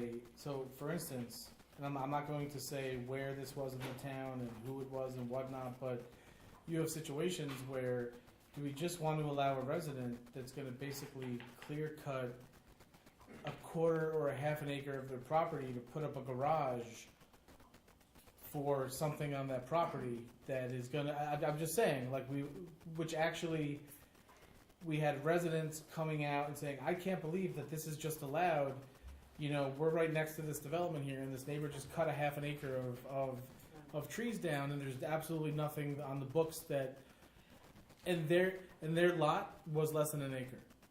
If I might, So there was also a reference to lots being subject to seeker Right. as part of this discussion. I believe the original statement was over an acre and subject to seeker.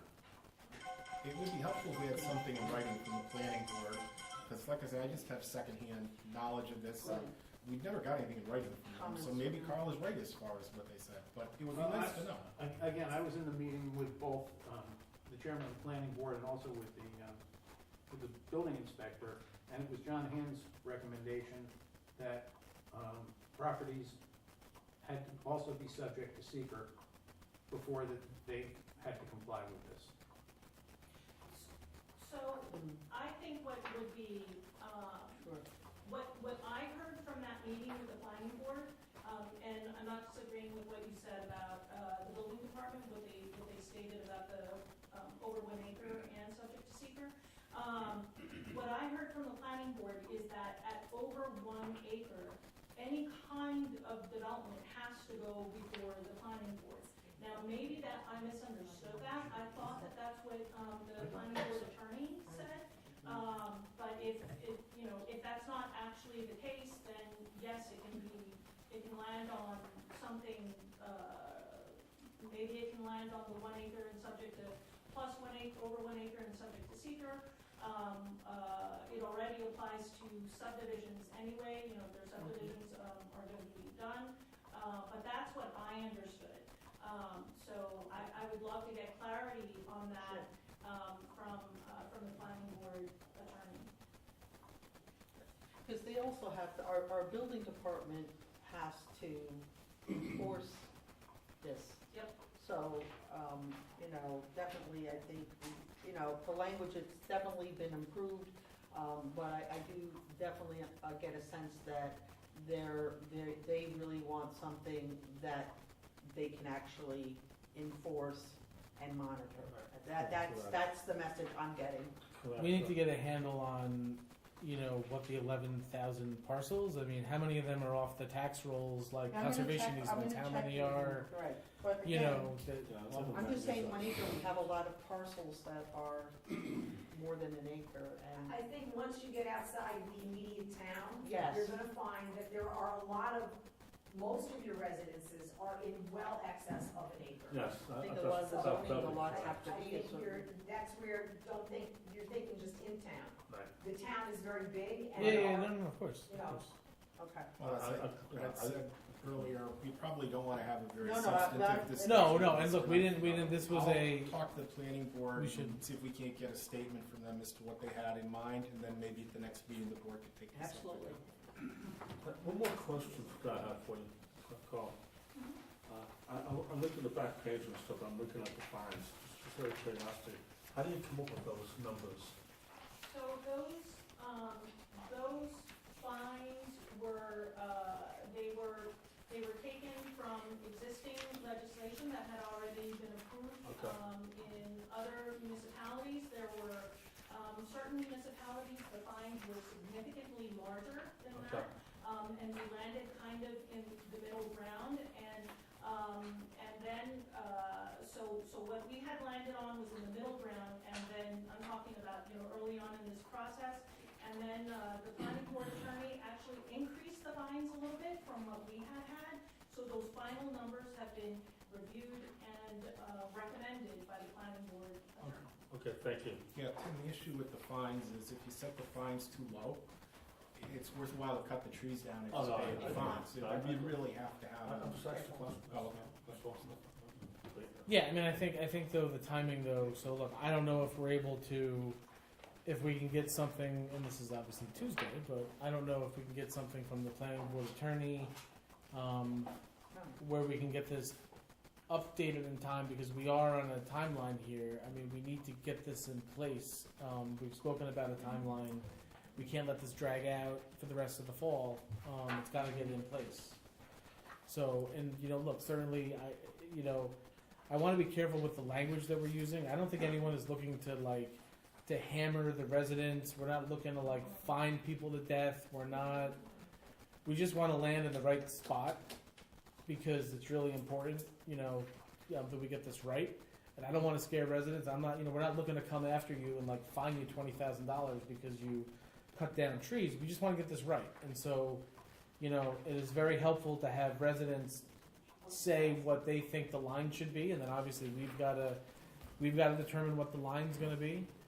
And we're probably all not gonna agree on what it should be, but we're gonna have to compromise on this as a board, because some of us maybe, look, the planning board, they wanna restrict it mostly to commercial. I think we should include certain types of, high impact resident type projects, but I don't know where the line should be. And I think we gotta determine what that is. I mean, I don't want every resident in town getting hammered over this. So we're gonna really have to figure it out. May I ask, I just want to ask one more question, Carla, just for clarification. On this document, tree preservation, page 2, just real quick, where it says clearing activity, and it says New York State or town regulated wetlands. Does the town regulate the wetlands, or does the DEC regulate the wetlands? So the reason that I wrote it that way is because, yes, the DEC regulates wetlands. That was the first time I've ever saw that phrase, that's why I'm asking you. And the DEC regulates wetlands down to a certain size. And Okay. they recently decreased the sizing. It went from 12.4 to 7 point something. And municipalities, due to home rule, can decrease the wetlands that are regulated even further. So I added the town regulated wetlands if in the future the town chooses to regulate wetlands of a smaller size. So that gives the town Sure. the opportunity to move forward with that if they desire. This is sort of, how we're going to put tougher storm water regulations in place. We've got the minimum DEC requirements right now, but we're gonna go above and beyond so we protect the community from stormwater. So similar, we could do the same thing with wetlands. So maybe that's something we look at next. All right, so it sounds like we need to get something from the Well, planning. the working plan would be that you get something, as you say, or about to say, sorry. By next week. From the planning board, well, yeah, and then the board can decide what type of changes they'd like to see to the language. I think we should probably redraft it at that point, rather than having the CCAC redraft it. Right. And then you can notice a public hearing in September, or you can, at your first September meeting, adopt a resolution introducing local law and noticing a public hearing on it. Probably first meeting in October is what you're looking at. But once you close the public hearing, you can adopt it right away. I believe this would be subject to SEQA review, so we're gonna have to go through that, but I can't believe that that's gonna hold it up, so. That's what I think you're looking at.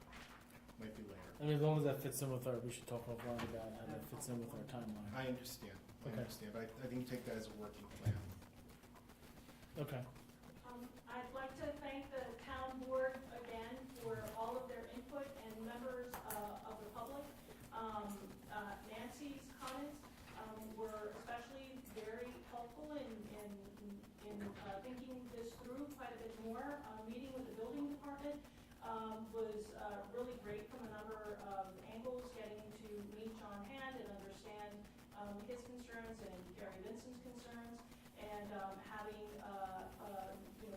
greater opportunity for conversation with planning board members. That was also really excellent. So, and I appreciate the recommendations to speak with Black Rock Forest, to speak with the Land Trust. All of those comments were incorporated, as well as the comments that were incorporated that were made by residents during the town board meetings and the other folks that we met with. So it's, I appreciate that quite a bit. Thank you. Okay, thank you. All right, next up, 2280 Route 9W zoning change request. I'm sure you've seen this. This is basically that, if you look at the picture here, it's a little plot of land that's currently zoned residential. It's got that old like shack or service station on it, whatever was there. The current owner would like this to be able to be zoned commercial, so this way he's able to, I think he wants to open up some type of like gas station or gas station farm market, gas station visitor type thing. Probably not doing justice with the description of what he wants to put there, but he would need a zoning change on this. And so the first step, not saying we want to do this, but the first step in exploring this process is basically establishing an escrow, and then that allows the town attorney, planning board attorney, planner, engineer, etc., everyone to look at it, come back with recommendations to the board. The one thing that I would ask, and I apologize for not mentioning this, he's already got, I don't know, $15,000, $20,000, $30,000 on deposit with the planning board. So what he has asked me is, can either he just use the money at the planning board to pay the fees for the review of this, or can he put on deposit a lesser amount? Because right now, he's already paying our consultants, the same consultants, out of the planning board. He can use the planning board escrow to cover the town board costs. He has to submit representation in writing that he agrees to that is the difference. Sure. So if you want to do it conditional upon that, that's just fine. Or if you want to wait till next week to approve it, we can redraft the resolution, whatever you prefer. What do you all want to do? Well, yeah, because he also, I see in the resolution that you drafted, it says 5,000 to be deposited, right? But in his letter, he says we're enclosing a check in the amount of $3,000 to use as escrow. Yeah. So That what do you? doesn't drive. So what do you first ask me? Yeah. So he has not given a check for $3,000. Okay, that's what he said. No, he's not. No, I think what he was asking is, can I just give? Can I either give $3,000 or can I just use the planning board money because I'm already paying you money and you're reviewing all my stuff? I don't want to have to give another check for $5,000. Let me ask this question. Yeah. How's this Different property. piece of property go before, and there's issues with DOT for off ramps, on There ramps? is, and he did come before. I don't know that the board undertook. We never set escrow though for it. We never undertook. We never it, even looked at. exactly. We just But basically, yeah. the advice given at the time was the DOT is his problem. That's If right. he wants a zoning change, and it's appropriate to grant a zoning change, and the board's willing to grant a zoning change, all well and good. If he can't get the approval from DOT, that's on him. It's Okay. really not the board's problem. Yeah. So I guess the question is, do we wanna set it for a lesser amount? Do we want to, What money he already has is for the other property, it's not for this property. so what we've done with a number of folks Oh, is, okay. Wait, When I they thought have- the planning board escrow was for this property. He doesn't have anything for the planning? so what he has to do is, so he's gonna have to, similar to Mr., what's the guy's name, Tondo, right? Yeah, He has to open up a planning board application. okay, and when he does, he Yeah. wants it to count against, well, he's gonna have to open it up Yeah. before he gets any review done on this. Yeah, so he's gonna have to, because the planning board's gonna have to do a review to determine that this is something that can, Well, the secret review Yeah. has to be undertaken. Yeah, so he's gonna have to before open the up- board can yeah. act, so. so basically, alright, so I guess the question is then, maybe we just set this. Well, why don't we just put it over till next week? 'Cause Yeah. he's gotta submit to the planning board before he can utilize his escrow anyway, so. Okay. Right. And I'll just redraft it to indicate that. I mean, I'm not dictating, whatever you guys think is. Yeah, Does it's that gonna, sound it's like a gonna, good it's gonna idea or take two not? different, it's gonna take a planning board application and it's gonna take a,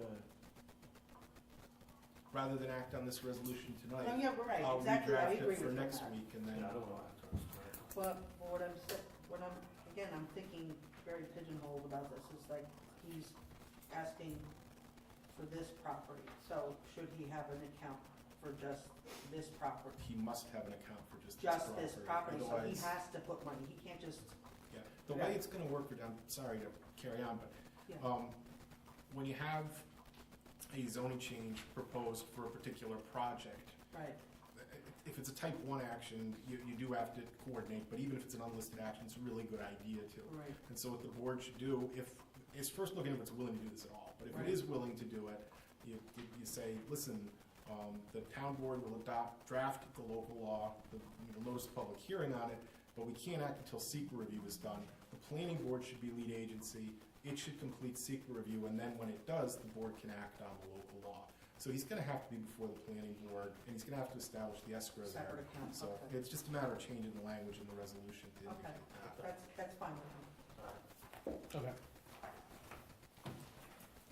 Alright, Noel, let me see, oh, sorry, We're on the road. Riley Road opening permit, okay, so, you've all seen the memo from the engineer, which Mhm. basically said that in order for us to proceed with the Riley Road opening permit, that one, we need to put in place a performance bond of $11,414.25.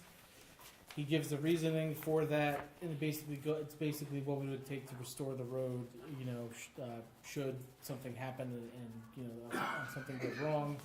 They basically break it down to the dollar amount, so you can see how they got to that performance bond amount. It's not just like a guess, similar to how we do the clearing and grading permit, same thing. They have the costs and it's broken down to the dollar amount based on the formula. Yeah. Have they done any work on it already? I thought that, No, stop. it stopped, oh, okay. Yeah, it stopped. I mean, look, obviously, we're not, Because I thought they had to be doing, We got stuff there, but we're not doing it. okay. well, they're not allowed to until this is done. So, I mean, that's, Now, the engineer had actually, suggested that. That's in here too. Alright, that's in Yeah. there, okay. so the other thing the engineer suggested is that we Compliance. put a $5,000 escrow down so that MHE can have a field inspector present during the Okay. entire time of the work that's done on the road to witness what's going on. And so, we would just basically approve a $5,000 escrow as well as the performance bond and the amount that I mentioned. Once we put this in place and, they can, get done what they have to get done, once they make the deposit, the escrow account, and they show us proof of having the bond. So that would be the next steps on that after we approve this.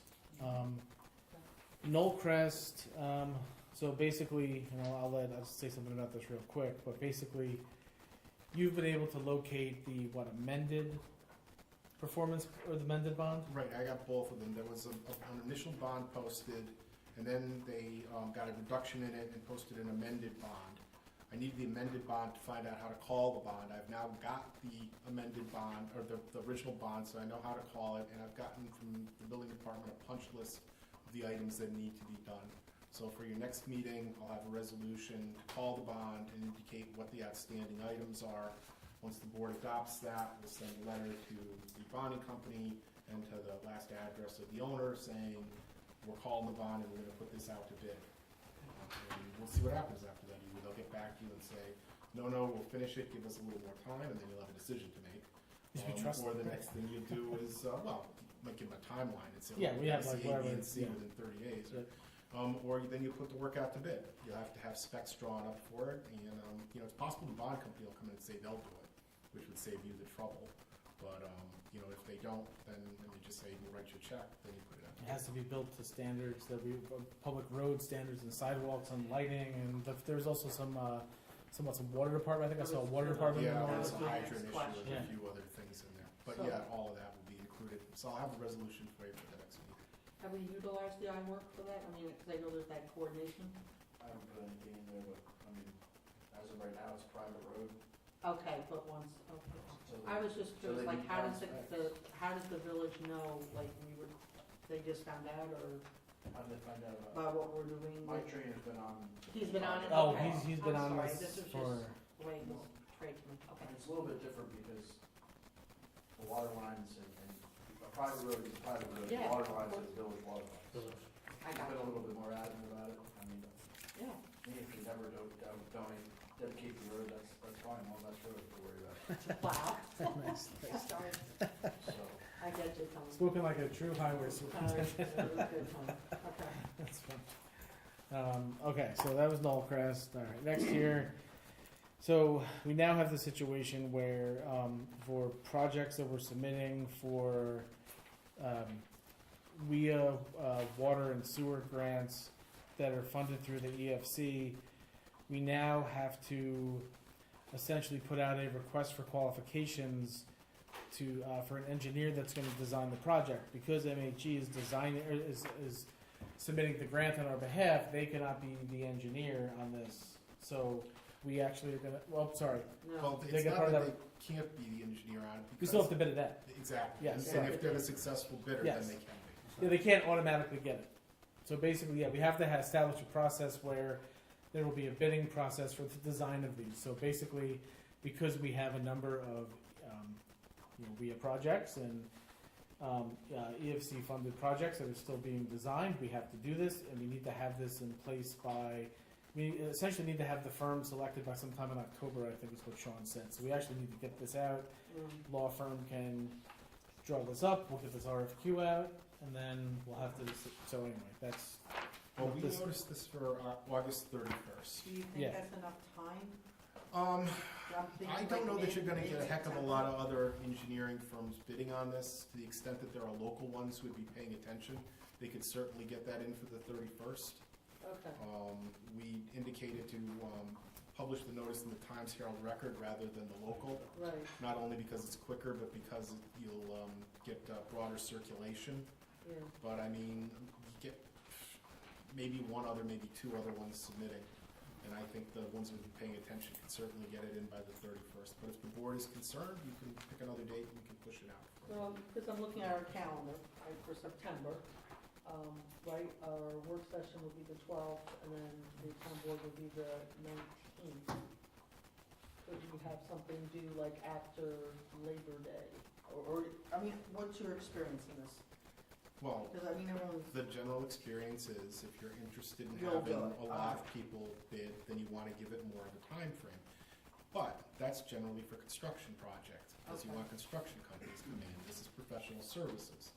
So engineering firms around here, and there's like 3 main ones that Yeah. would come in on this kind of thing, will be paying attention to what's posted on the town's website Okay. and what's in the paper. If they see it, they're going to submit. I mean, it's okay, basically their qualifications and their rates as far as that goes. It's not like they're drawing up, hey, this is what the project's gonna be or anything like Okay. that. It's probably MHE, MNTN, and I'm trying to think, there's like one Yeah, other that would probably fit on it. Okay. Yeah. Would be the, So, And I just wanna make sure we get as many. so that's what you're looking at. I think given your time frame, the 31st is adequate, but Okay. that's up to you. If you want it further out, you can push it out. Thanks. okay. All right, so next up, we got the use of town property policy discussion. I mean, I think we can get into this a little bit, but we also Sure. don't have two other board members, so, I mean, obviously, we've seen my proposal, we've seen Ms. Scott's proposal, we have, I believe, what, the clerk, the rec department, highway superintendent, they met, and they kinda have Mhm. some ideas. I think just, you know, the way I would like to see this, is that the clerk is, you know, is kind of like the hub that's gonna receive all the applications for, you know, the different, you know, uses of town property. We're gonna have to redesign the form a little bit because the current special event permit probably doesn't capture everything that would be coming in. Mhm. So we'll have to like figure out what the form says, what it looks like. And then we just have to, and then obviously what different things we're gonna ask for insurance for, right? And then where do we draw the line of what requires town board approval? That's kind of where I think we have to figure out. Okay. Yeah. Well, I mean, the reason I brought it up, the intent is I was surprised there was nothing in writing. And now, I think there has been a lot of change. We have a lot of committees. We also have had committees since our reorganization that have cropped up. And I do think there's a lot of confusion. And the reason that I proposed this policy is because I want consistency. I want clarity, so when someone is coming to use town property, everyone is treated the same. And our town clerk, you are the conduit. I've been in your office. And I really appreciate the comments that all of you had because you're the ones that are on the ground and you're the ones dealing with it. And I've had members of employees have come to me and there has been confusion and all of a sudden there's things at the last minute and I'm feeling kind of foolish because I have no idea that it's going on and I'm a town board member. And it's clear that the town board does have the authority to grant, you know, use of town property. And somehow we have to understand that the town board has 5 members and we need to make sure that working with our personnel, our town clerk, you're great, you've been great in vetting things, but we've had things where if it does not go through your department, we've had some conflicts and we've had some issues and some very hard feelings. And also when we talked about manpower on weekends, that does cost the taxpayer money to do that. So that is, again, the other thing is I also want to make sure the Little League field needs protection. You know, they work very hard. I don't want outside users without our knowledge using it with consent. That has gone on. I also, the Girl Scout cabin and the American Legion. Those are kind of like the staple here in the community, and I think we need to respect and make sure that they're utilized properly. So I want to thank you because I actually have taken the policy that I started to draw, and I've taken your comments because, again, I want to reiterate, you are the ones that are dealing with it. But I will say, and maybe Councilman McCarty will say, I find it quite embarrassing when I'm seeing on social media that there's these events and then I'm backtracking, finding out do they have insurance and so on and so forth. So I also want to make sure that, you know, there's that process. And I don't want the recreation department to kind of be used to circumvent the process. They do a great job and I really appreciate that Laura was involved in it because she knows what needs to be done. Rec Desk, we paid for the software. I recently saw, and I did discuss this with you, Supervisor Wojciechowski, I saw something on Facebook that's organizing a clinic for pickleball, and it's someone who does not work for the town that's doing that. that should be going through recreation, so. It is going through. Right, but what I'm saying is, if, this isn't micromanaging, this is saying a clear and concise policy so that everyone So comes and I understands. would, so I've actually spoken to the rec department and Oh. I don't actually fully agree with this, and I don't think they fully, I think this is actually not, so Right, what I just said is I'm going to take what they've written, and I will add things to what they say. well, what I would say is that this is, having spoken to my direct reports, this is not, in talking to the rec department, I don't think the town board should be approving every use of town property. That would just bog down business. I didn't think. say that. So what I would recommend is that we have a form and a solid process that goes through the clerk's office, and the only thing that the town board actually approves is, major uses, closing down streets, 5K races, car shows, major type events. That's the appropriate stuff for the town board But to I approve. respectfully disagree with I you, mean, because if you look at the next thing on our agenda, you have request for use of World Press Park. Because we Cornwall don't, United Soccer Sure. has historically written to the town board, asked for permission, and had insurance. and I don't that think is that's what how I'm that should saying. happen, Ms. Scott. I actually think that, Well, I do think That- that's what happens, that's where we disagree. yeah, we do. I actually think that we should let the sports teams go to the clerk's office. I don't think the town board needs to approve uses of everything. Let the clerk look at it. Again, Um, we are also responsible if something happens as well, so we do need to be. Do we not trust the, I mean, you go to I any, do trust you them, go and they to, you do go the to right another thing, they do municipality, and the what rec they're department supposed to do. handles all the Again, permit I and just- field use requests. I respectfully disagree with you, and we I trust our are a staff. board of FARD. I trust them too, and I'm taking their input. I definitely want to say something on this item. In reference to what Councilman Scott is discussing, she brings to some strong points to actually protect the town and protect the town's residents, because we're paying the taxes to pay for our insurance and stuff. So I'd like to see maybe that the town board get together and, as you discussed, maybe develop a form that has these things on, because an outside residency or agency, should not be able to come in and go, oh, we want to use the town's insurance. Now, if that No. applies, maybe that'd be okay, but I think they really should have their own event insurance for the day of their event, whether it's 1 day, 2 days, 3 days, Right. and then have the town as an additional insured on that policy. My whole goal in this is to ensure that the town residents and that the town of Cornwall is protected. I'm not here to deny anybody Right. any type of tournament, any type of sporting event, any type of fundraiser. I think all that stuff is great. It just needs to be done right, and the town people and the town of Cornwall needs to be protected. So if we can come up with some type of form, I agree with you, Supervisor Scott, I want to ask you, it doesn't have to come to everything, it has to come to us on a daily basis. No, What not should happen, though, is to have an appropriate form that's approved by the board that goes to the clerk, and as the clerk goes through, it says like a row A, row B, I'm just theoretically saying this, check the boxes, so to speak, and it goes, hey, this has to be reviewed by the town board, it's surpassed, it may be a big item. Our For form instance, is old, it's very old. I know, very It old, definitely and it needs needs to to be be updated. Yeah. That's the issue here. And Right. the policy does need to be put in. Right. That's the And simple this policy is in just place. currently how we do things, you know what I mean? It's not saying how it's gonna go going forward, this is just currently how we do it. Right. But it was so nice for you to write it down, because I know that I've been on the board since 2019. I've been through a process, this is how we do it, and right, Mr. Gaba, I'll always turn and say, do they have insurance, and right? I've been taught that very well. Oh, well, let me just. Well, but let me finish my sentence. Okay, so we recently had something where, we were told that the people had insurance, they didn't have insurance, and then they had to get it at the last minute.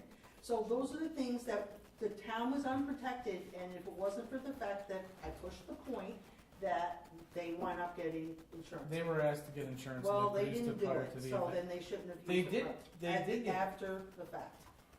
as long as they had insurance, they had insurance. So I think, Again, but but if historically, when you do something like that, they've come and they present to the board what they're doing, and we'll So- ask, do they have insurance? So let me just say this. So in talking to folks in the supervisor's office who have worked under different supervisors, they will say that this supervisor just approved things, that one never approved anything, this one didn't tell the board half of this, that one didn't, so. So this is a policy of communication. So, you know, what I guess what I'm trying to say here is that every supervisor has handled this differently, including the previous one, the one before that, the one before that.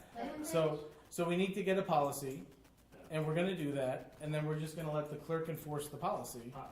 And I think that's what's gonna, But here's the thing, we're not gonna be, like, we're not all gonna be here forever. What I'm saying is to set a policy so that anyone comes in, they know what it is, so there's no confusion. That's all. That's all I've asked for. It's not public comment. Okay, it's not public comment. Yeah, it's all right. So what I'd suggest, as I said at the Yep. beginning, is wait until you have a full board, and then you can go point by point over these things. Maybe you want to set a separate workshop for it, I don't know. I don't know. And then come up with what it is you want, or maybe you want to leave what's in place. I don't know. All I'm asking for is- And then you vote on it, and that's it. That's the policy. Now, when you vote on it, keep in mind enforceability and workability is important. So it may be something you want, but keep in mind if it can't be done, what you want isn't practical. So you're gonna have to temper Right. what you think is appropriate with what the town can actually do. But Absolutely. I think we've gone about as far as we can go at this meeting. Good. with this, Absolutely. so I agree. we'll push it. Josh, you decide, but I mean. yeah, I mean, look, if we, you know, certainly we should probably have another discussion with the full board on this. I think we all agree that the clerk should play a prominent role, and we all agree that insurance has to be key to this. We've got to determine who needs to provide insurance, that's gonna be key too. Do you want the person providing chair yoga at Munger Cottage that's never provided insurance ever, to all of a sudden start I don't having? think that was the intent of what we're Well, doing. no, I hear what you're saying. You're right. I know the only person will tell you that will probably be your agent or Right. Yeah. the provider. Right. You know, that's not us. You know. Yeah. We're not. So but that's sort of, and so we gotta figure out an insurance policy, and we gotta figure out what comes to the town board, and then I think, and you're right, I think we wanna leave out, I don't want personalities or board members or things changing, it should just be set, written down, a form gets created that we all approve, and then the clerk then decides, and then that's it, that's final. I mean, you know, and that's how we do it. Definitely. There definitely needs to be a simple policy. Right. And there's no surprises. And then, okay, so obviously this is, use the fall rec soccer, look, this is always how it's been done going forward, that's why it's on the agenda. I'm not saying that's how it should be the way it is, but that's, until we have a policy, I'm trying to follow the way we feel this is the thing. I'm not gonna entertain this. Okay, so, this should be on here. Personnel appointment, so basically, Highway Superintendent is looking to bring back a buildings and grounds summer temp for the remainder of the 2023 season. We've got Tommy Freeman, that's who we'd like to bring back. We also have the resignation of highway laborer Ryan Hayescamp. Did I get that right? He actually left to go to, Woodbury? Because I think he's making, $6 or $7 more an hour there starting. So what we're gonna, and this will be spoken about during the budget, something that Pam and I would like to do is, we would like to do a study of union and non-union positions, pretty much anyone that is employed by the town or works by the town, to get a baseline of what wages should be compared to other municipalities. So this way, when we're going, we actually have 2 contracts coming up next year, CSEA and PBA. And so we're gonna have to decide, because we're gonna keep, look, if there's other towns around us that are paying $6 and $7 more an hour, there's no reason why our whole department's not gonna jump, and go to these other municipalities. So we have to be competitive, and we're gonna have to, and so I think the study will help inform us. So this way, we do the study next year, while we're doing the contracts, we can then decide where we fall compared to our peers. And obviously Woodbury has a different tax base and a different than Cornwall does. But we also have to look at the towns that surround us, New Windsor, Woodbury, right? They pay more than we can afford, but we have to live in reality. It's an open market, and if you don't pay enough, people aren't going to work for you. That's just the way it is. So we have to be cognizant of that, and so that's just certainly gonna be something to, I mean, this definitely I didn't realize the pay disparity was that much. I'm sure that, Tommy's probably thinking, man, who else am I gonna lose to, other municipalities, Interesting winter. alright? Yeah, but you know what, it's like we just talked about budget and financing and doing all this, the drainage work and everything else. I mean, we're gonna have to come up with some priorities, because at the end is what can we afford, right? And obviously we wanna make sure. Long list of priorities, wait till the highway garage. I hear you, I hear you, but, we have, people being flooded out of homes. Sure, but look, if you don't No, have I someone to come and understand clean up the mess after the flood, then it's kind of just it is a snowballing effect for many years of, not doing things. So next up, public comments. Anyone got public comments? Yes? No, that I can comment. Yeah. So, the school district, for as an example, when the parents can use the school district grounds. Yeah. So it goes through the thorough, the administrator of the buildings and grounds. And there is a form, a consent form, and there is the person who verifies the insurance and everything. But I don't think there's a need to add to the board meeting for approval for this, because these meetings are really long as it is. And it will be exhausting, and then you get very little people as it is, so you'll get nobody here. So, that was my comment. Okay. And by the way, to Mr. Lloyd, we did comments in between all of the other ponies. So, you didn't want me to comment on that, that's fine, but don't be rude. Because we commented through the whole agenda, we all commented, and then you went and I was like, there's no public comment right now. Don't be dismissive, because that's very rude. We did comments through the whole agenda.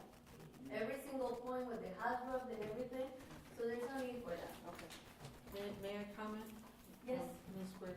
Greco, I think what part of the town government, there is procedure, and you may see it as being rude, but there's like a procedure, there's a certain part to speak, right, the public comments before the meeting, and then when we're in the work session, if there's an item, like, and you're involved in, you speak on it, and then afterwards, there are opportunities, it's just, there's a process that, just like you were just talking about in school, right?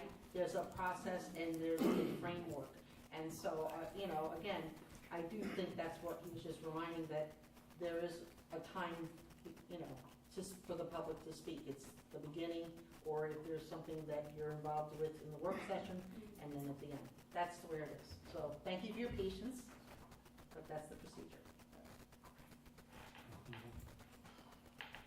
Sorry, Oh, yeah. I can't see. Randy? I can't see. Thanks. Randy Clark, 288 Main Street, Cornwall, 6 also. Actually, I'm looking for an update on a previous question. It's been about 10 months since I was here on behalf of the Water Park Committee requesting funds, and somehow that discussion turned into our income tax situation, are we a corporation or not? And Ms. Scott asked to investigate the dog park. So 10 months later, have you concluded your investigation? And if so, what have you concluded? If not, when can we expect an answer? I believe Buildings and Grounds has actually been out there looking at the Bar Park. Am I correct? We did some maintenance in the Yes, spring. we did. We did some maintenance In the spring, he was asked by a resident. He did a great job. I thank him for that. Still, there is so much work that needs to be out there. It was 10 years last year that park was open. So I'm curious, you decided to investigate and you were gonna get back. I'm asking you for that investigation findings. I think you actually said that you were not, right? You were not part of the, if I go back to my notes, you were not part. There's no actual vested group here. I mean, was there anything that you did? What do you? So you did not do your What homework. did you do? What do you What did I do do? with the bar A park? committee built a public park under the under the premise of scenic Hudson. And council was here, and he backed this up, he worked with it, day in, day out, took 8 years to get it done. Okay. You should have done your homework, you No, haven't I done your did my homework. homework. This And is now part of I'm our looking buildings for and an grounds. answer. I'm It's now part looking of our for an answer, buildings and just say you grounds. haven't done anything, that's all. You can say whatever you want. I disagree with you. Okay, I would like to resubmit the letter, because the funds still need to be done. And I would Oh, we'll appreciate some definitely input. look at it. And the boarding commission only took 10 months. That was a bit more serious. Well, I think we've had other things, and they have been out working on the bar park. They have been out there. They were out in the springtime. Absolutely, That's what so, I'll thank them for it. and exactly, they have done it. Okay.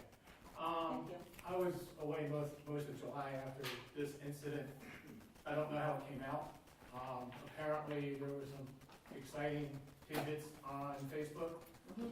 on a banner that Yep. was misplaced. Yep. I don't know, I got calls immediately that morning if I saw anybody did ask me if I had a camera. I don't have a camera in the building. I don't have a clue. Mm-hmm. Does anybody know? I don't know how it ended up. Did you or your committee We take that resolved, banner down? our committee met, we met with, again, another committee that we were not aware of. It's the youth gardening, there's a chair of the committee, we spoke with, Paul Sturmer. I met with Paul Sturmer about it, he had no idea that that banner was even going on there. There was only permission of the banner for the art walk to be on there, and that was it. So did you and your committee have any, Yes, I Doing gave, it I with gave, the banner. I gave the banner back to Paul. so you took the banner We down? discussed, yes. You because took it a was- banner that does not belong to you, It does not, it was not on town property, and it did not belong there, and. No, I gave permission to put it Oh, up wait a on the. minute, you just told me 2 hours ago you knew nothing about it, so I now gave- you're gonna say. I gave permission You gave to, permission. I gave Oh, permission to Lord. put the banner up. Okay, well, you know what, I know a setup when I see one, so here it is. I said, I haven't talked to Josh. No, Josh, I You just said, you How just said dare that, you? you just We said had there a was, you conversation. just said there was no permission, Yeah, and I yeah, told you Rob, that You there was told, permission. no, you for it. didn't know anything about it. You told me, I said, I'm I not didn't, gonna get into this, but you told me, oh, they wanted to put a banner up, but I didn't know where they were gonna put it. That's I what you gave said. permission to put a banner on the bridge. No, you did not, but okay, so now, I did it? well, I'm sorry, we had a conversation in good faith, and obviously, I know where that went. I gave permission to No, put you a didn't. banner up. To put a banner up that the Councilwoman Michael Rossi, Doug Land, and the chamber took a photo op, and there were no children in the picture. It had nothing to do with children, and I think that was an I abomination. mean, I think your And- behavior in this was Well, absolutely I- abhorrent, whatever. Mrs. Scott. Well, I mean, that's I my think, behavior. As I I will said, apologize. I don't have a camera on the building, but others do, and we have a lovely, lovely picture of That's you fine. taking the banner And down. I gave it It's to not Mr. belong to you. Sturmer, we discussed it. You don't feel No, I don't. nothing. No, I don't, if anything, I feel In bad for possession the of stolen people, property. for the people, I am a Yeah, town yeah, board because member, I don't bought even the go bag, there. so you can laugh all you want. Yeah, I think this is comical. This is Comical really that you comical. have a great picture at Whatever. 6:37 in the morning No, with the banner that doesn't belong to you, it it belongs doesn't to belong to town. the committee, it belongs to the town of Cornwall. It was on property that we work on. And I gave it back to Paul once I found out from Paul what had happened. He had no And you knowledge don't of. feel you No, owe I don't have anybody nothing. of No. public. No, if anything, I feel that the chamber and Councilwoman Michael Rossi owe us an apology for the women that had been out there for over a year in 90-degree weather, maintaining that garden, and how to put And a that banner banner? there.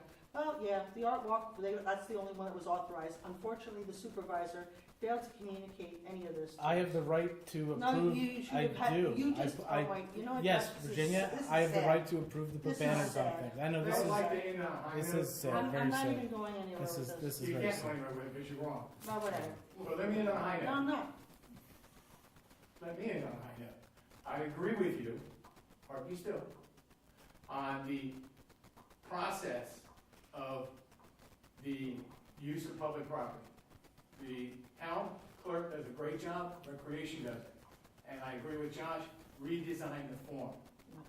Okay? Because that's something I tried to do as a supervisor. And you and your garden club marched in here, I was admitting. and when I asked for insurance, and they went off the wall about, we've never asked for insurance, we don't give you insurance, but I agree there needs to be a policy for all. And it should be controlled by the town clerk, it should be controlled by recreation, and just update the form. Thank you. You're very welcome. And Randy, you said you have a list of the dog parks, some items that need to be done to the dog park? Yeah, I mean, been out, Tom did a great job clearing one area out, but the park, the fence needs to be built, it needs to be reseeded, the gates need to be adjusted. The pavilion needs to be replaced. And that's not going on. That's, Angola Road Park. The, Scenic Hudson has the control of the covenant on it all. That, pavilion was built 5 years before the dog park was over there, with beautiful Adirondack wood that was insisted upon. Yeah, that's rotten. Yeah, so no, there's 40-acre park there, 1 acre is the I'll dog. wait for a minute to call. Can you get that list to Tom, or? It's on file, but I probably have a copy now. If you don't mind, No problem. I appreciate it, thank you. Yeah, any other public comment? Yeah, yes. Yeah, I just wanted to commend Highway Superintendent Tommy Gershwin on the work he's been doing ever since the storm hit. And even prior to that, as was mentioned tonight, one of our employees and members went to a different municipality. Well, I received word that there's another retirement coming up soon in another municipality. Again, our aim is to obtain and retain membership. And Tommy, with limited resources and manpower, is doing a phenomenal job. And on behalf of CSCA, Unit 7924, Local 836, is like to thank him. Thanks. Thank you. Thank you guys, really. But that being said, the rest of the summer is gonna be interesting, so we've got 3 guys in our highway department. Yeah, How many guys? Well, I have the one 3 injured, out on injury, injured. workers' comp, I have 1 that just quit, I have 1 that's in the military. Yep. 1 position I would never filled, so I mean, we're hurting. Obviously, you and British plans are mentioned together all the time. For the most part. We're together but separate. Yeah, those tough. Well, you know, Tim, actually, the three of us should grab some time to game plan this out. So this is, I would just sign that county contract, because now we're obligated. Oh, but the slow, yeah.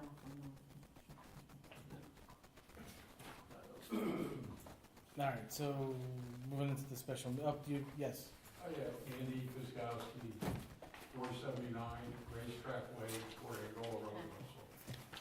Last meeting I asked to table the Angola Road discussion, it wasn't on the agenda. Will it be on the next meeting's agenda? It'll be on, so, I mean, basically what I had said about that is that we've reached the point with Angola that the residents, and I think I had said this at the meeting. Well, before we go into a long conversation. No. Is it gonna be on the agenda the next time? That's it'll- all I'm asking. I don't wanna, it's late, I don't wanna drag this into a midnight session. Is it gonna be on the agenda the next time? Yes, it'll be on the agenda to talk Thank you. about stuff that the town board is able to control, which is limited stuff. At the meeting, I had basically said that yourself and the residents, they need to reach out to County Legislator Hines and to DPW Commissioner Denega, because there's nothing that we can do. If the county does not want to lower the speed limit or do certain things on the road, the town does not have the authority to do that. So what I had asked was the residents to advocate to their, to their elected official, to Kevin Hines, and to also talk to the DPW, and to see if there's support for that. I've already asked that question, but I think the residents now, they have to take the next step. So I would ask you, I mean, if you need Kevin Hines' contact info, I'm happy to give it to you. No, I haven't spoken to him. Okay, so then, if the county's on board with the speeds, reduction, and is willing to pay for the study, or is willing to even entertain submitting the paperwork if the town does the study, then I'm willing to discuss the speed limit. But if the county's not willing to, then our discussion can only basically center around putting up speed signs and doing some enforcement. That's, would be the limitations of our discussion. Okay, is there a form that you have to file with the county requesting a lower speed limit? It's with the state, and the county has to sign off on it. Okay, but have you filed that form? We cannot do that until we do the traffic study, because we need the data, and we're not gonna pay for the traffic study unless the county agrees that they wanna lower the, I'm not gonna throw, good money after bad. It's a county road. Yeah, So if you can get the county to agree that they think the speed limit should be reduced pending the study, we're happy to complete the forms, but I'm not gonna waste taxpayer dollars unless, of course, the county puts something in writing to the town and to the residents saying that they're willing to consider a speed zone Okay, reduction. so you're saying you can't do the study until the county agrees to, is that what you said? It's a county road. Why would I do a study unless the county is on board with Well, I'm reducing saying the you speed won't- limit? You won't do a study, any type of traffic study on the road. I would like the county to tell me that they would reduce the speed limit if the data supports it. If the county puts that in writing to me, Well, they still have to apply to the state. Yeah. The state still has 5%. so before the town spends a penny on this, I need an email or a letter from the county saying that they would support reducing the speed limit if the data shows it. Then the board will decide if they want to pay for a study for a county road. I don't know if the board wants to do that. Any question for you? I know over the last couple months, PG's been out there doing speed traps out there at Y and the Middle Springs and Angola. I know it's not towards your house, correct? Is that It's, right? well, the intention seems to be the lower end of Angola Road. We haven't seen any signs up by us unless someone makes their own sign. Right. So I think the guardrail was okay at one of my neighbor's house. Right. I know that the county's backlogged, I don't think it's gone up yet, Yeah. but a lot of the problems seem to be coming off the hill. Mhm. So we're not, there's no, I When mean, you say come up, but then you come, talk about coming down Middle Springs. yeah, so, but all the attention that, and I think, and I know, the police department's short, but the patrols seem to be on the lower end, not on the upper end. And I presented the board with a cluster map, and, two of the neighbors made all that up, they had all the data. Right.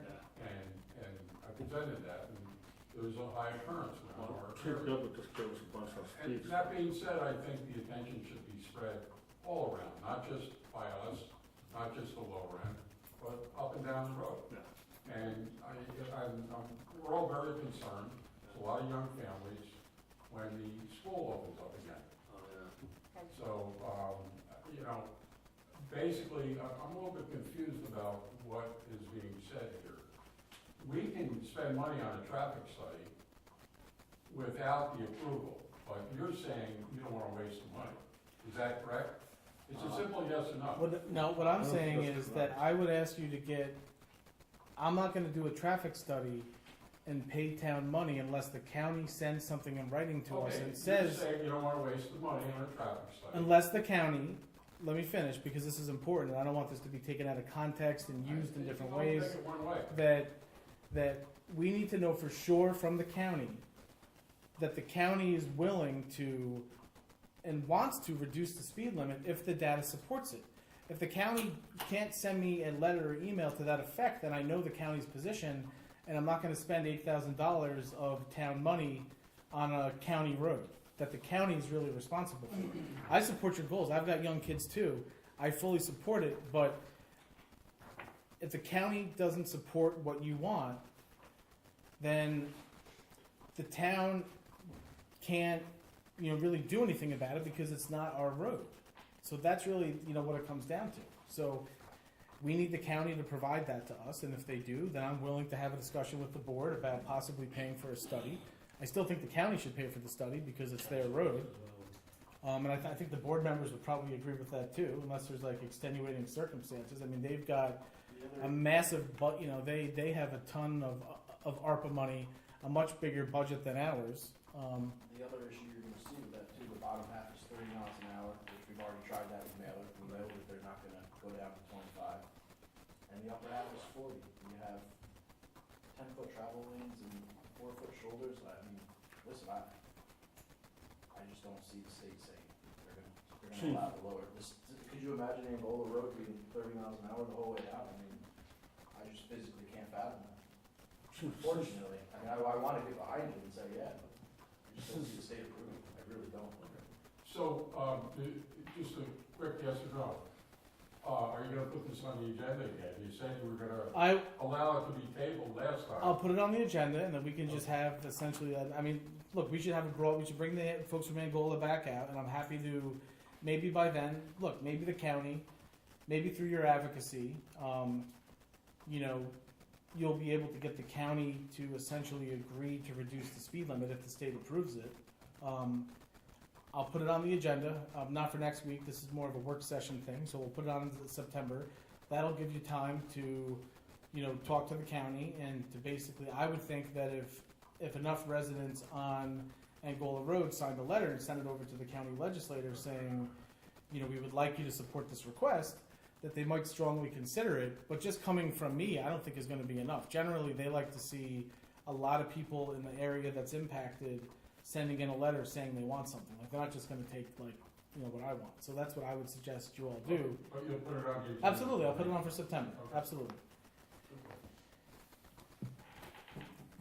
Actually, since you've been doing some extra law enforcement out there on Angola Road for speeding, have you seen a difference in, traffic speeding or violations? I'm not sure, I'd have to look, I'd have to get down to the tickets, the data. I'm not sure. What does your current data show about speed on Angola? That's the speed limit, right? I mean, I only have the 30 mile per hour zone. Yeah, at the lower But the average speed is 35 to 36. Yeah, if you look at this data he gave us, there was on Friday there was 1,437, counts, and 973 of them were violators of the, overall number. So clearly, people are going, over the speed limit. Maybe only 4 or 5 miles an hour, but sure. But that's enough. They do on 94, on Yeah. 32. Yeah. Has the Orange County Sheriff's Department been out again? Because I did speak with Sheriff Arteta, and he said he was gonna come back out again. Yeah, after the last meeting, I spoke with one other, Lieutenant Catoni or Captain Catoni. And yeah, he said, well, he reiterated to me the amount of miles of roads and they're responsible for and. Sure, of course, and you're And they responsible for it. essentially will allocate what they can. Right. All right. So is there any other? It'll be on for September. And if you don't see it on the agenda, please remind me. I'm making a mental note right now to have it on for September. We'll also probably have more speed sign data too. I think We can move it to the 40 zone. Yeah, why don't we move it to Yeah, the why 40? don't we do Why don't we that? move it to the 40 zone to see what we get. September work session. Okay, so it's making a note. September work session. Okay, so let's get into this real quick. We have the engineering agreement for Long Hill and Boulevard Road culvert replacements. If I could get a motion to approve the engineering agreements for Long Hill Road and Boulevard Road culvert replacements. So moved. Second, Ms. Scott? yes. Mr. McCarty? Yes. Mr. Wojciechowski? Yes. Next up, I have the engineering agreement for Broadway and Continental Embankment remediation. Can I get a motion to approve the agreement for engineering services? So moved. Second. Ms. Scott? Yes. Mr. McCarty? Yes. Mr. Wojciechowski? Yes. Next up, I have the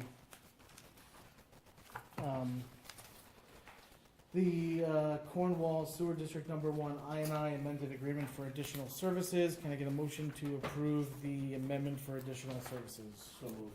Second, Ms. Scott? yes. Mr. McCarty? Yes. Mr. Wojciechowski? Yes. All right. We are tabling the supplemental MOA pending, some comments being sent over to our Joe DePalma, our labor attorney. Next up, we have the Mine Hill Road PDC repairs. I think we said that we're going to talk about this offline, and if there's a way to get it to have it be an emergency, that's a possibility. If not, it'll have to be on a resolution for next week. So we should. I'll have a resolution for next week. I think it's just the safest way to do it, Josh. Okay. So I'll just need a little information from Tom and then Okay. we'll be all set. Okay. I'll speak to you. All right. So we have the tree preservation law. We've agreed that we're going to ask the planning board attorney to basically give us comments. Or even the chair, because I think he was, that was where it came from. Yeah, sure.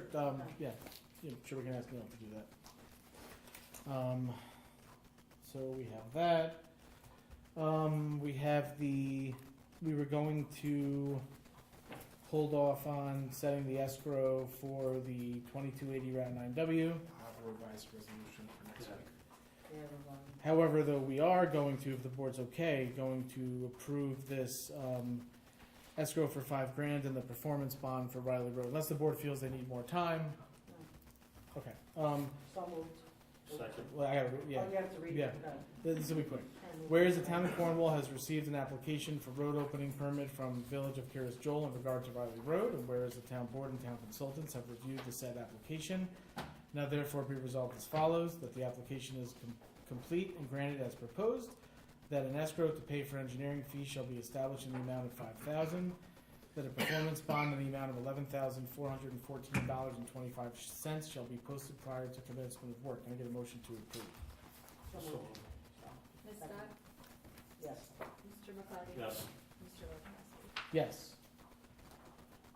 Next up, I have the resolution to approve the request for qualifications for Firth Cliff Sewer District I&I mitigation project.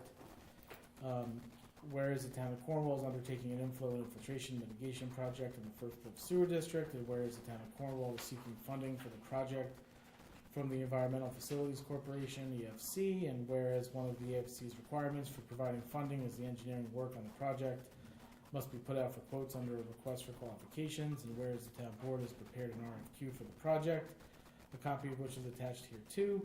Now therefore be resolved as follows, that the town board approves the attached RFQ for the engineering work on the said project, that a copy of the RFQ shall be published in the Times Herald Record, posted on the town's website, and posted on the town clerk's bulletin board, that as is listed in the RFQ, the due date for responses to the RFQ shall be 12 p.m. Eastern on August 31st, 2023, at which time the town supervisor and town clerk shall open all RFQs received and prepare a report to the town board regarding the results thereof. Can I get a motion to approve? So moved. Second. Ms. Scott? Yes. Mr. McCarty? Yes. Mr. Wojciechowski? Yes. I also have a request for the Cornwall United Soccer Fall Rec Soccer. They would like field use to start on August 28th, game starting on September 9th. And this would basically be Saturdays, 8:30 to 12:30 p.m. And then practices would be weeknights, 4:30 to dusk. Can I get a motion to approve? So moved.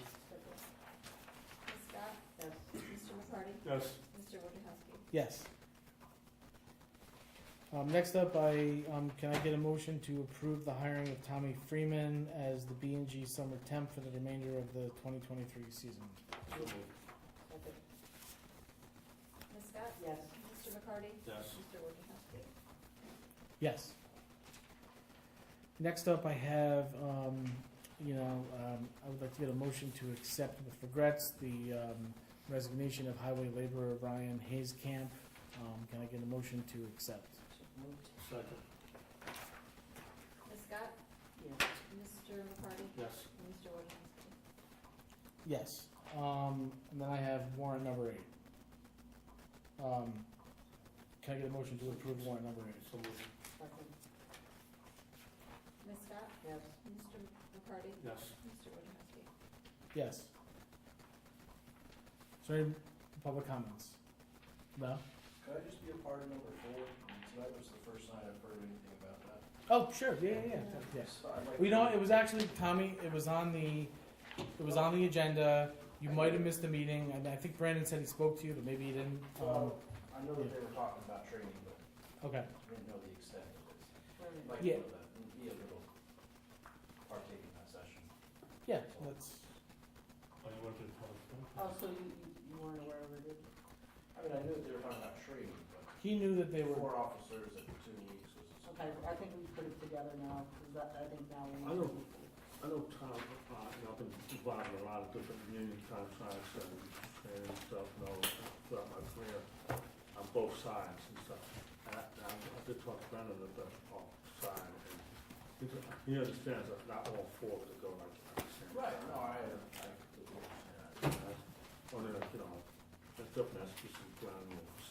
So. Or if we have, I don't know if we have to make those explicit and set those in the policy, We do. or if We they're do. just gonna, because then we're gonna end up 4 people basically being out for, so Trust me, you do. that's. So you wanted each of the officers to have equal opportunity to Yeah. actually attend?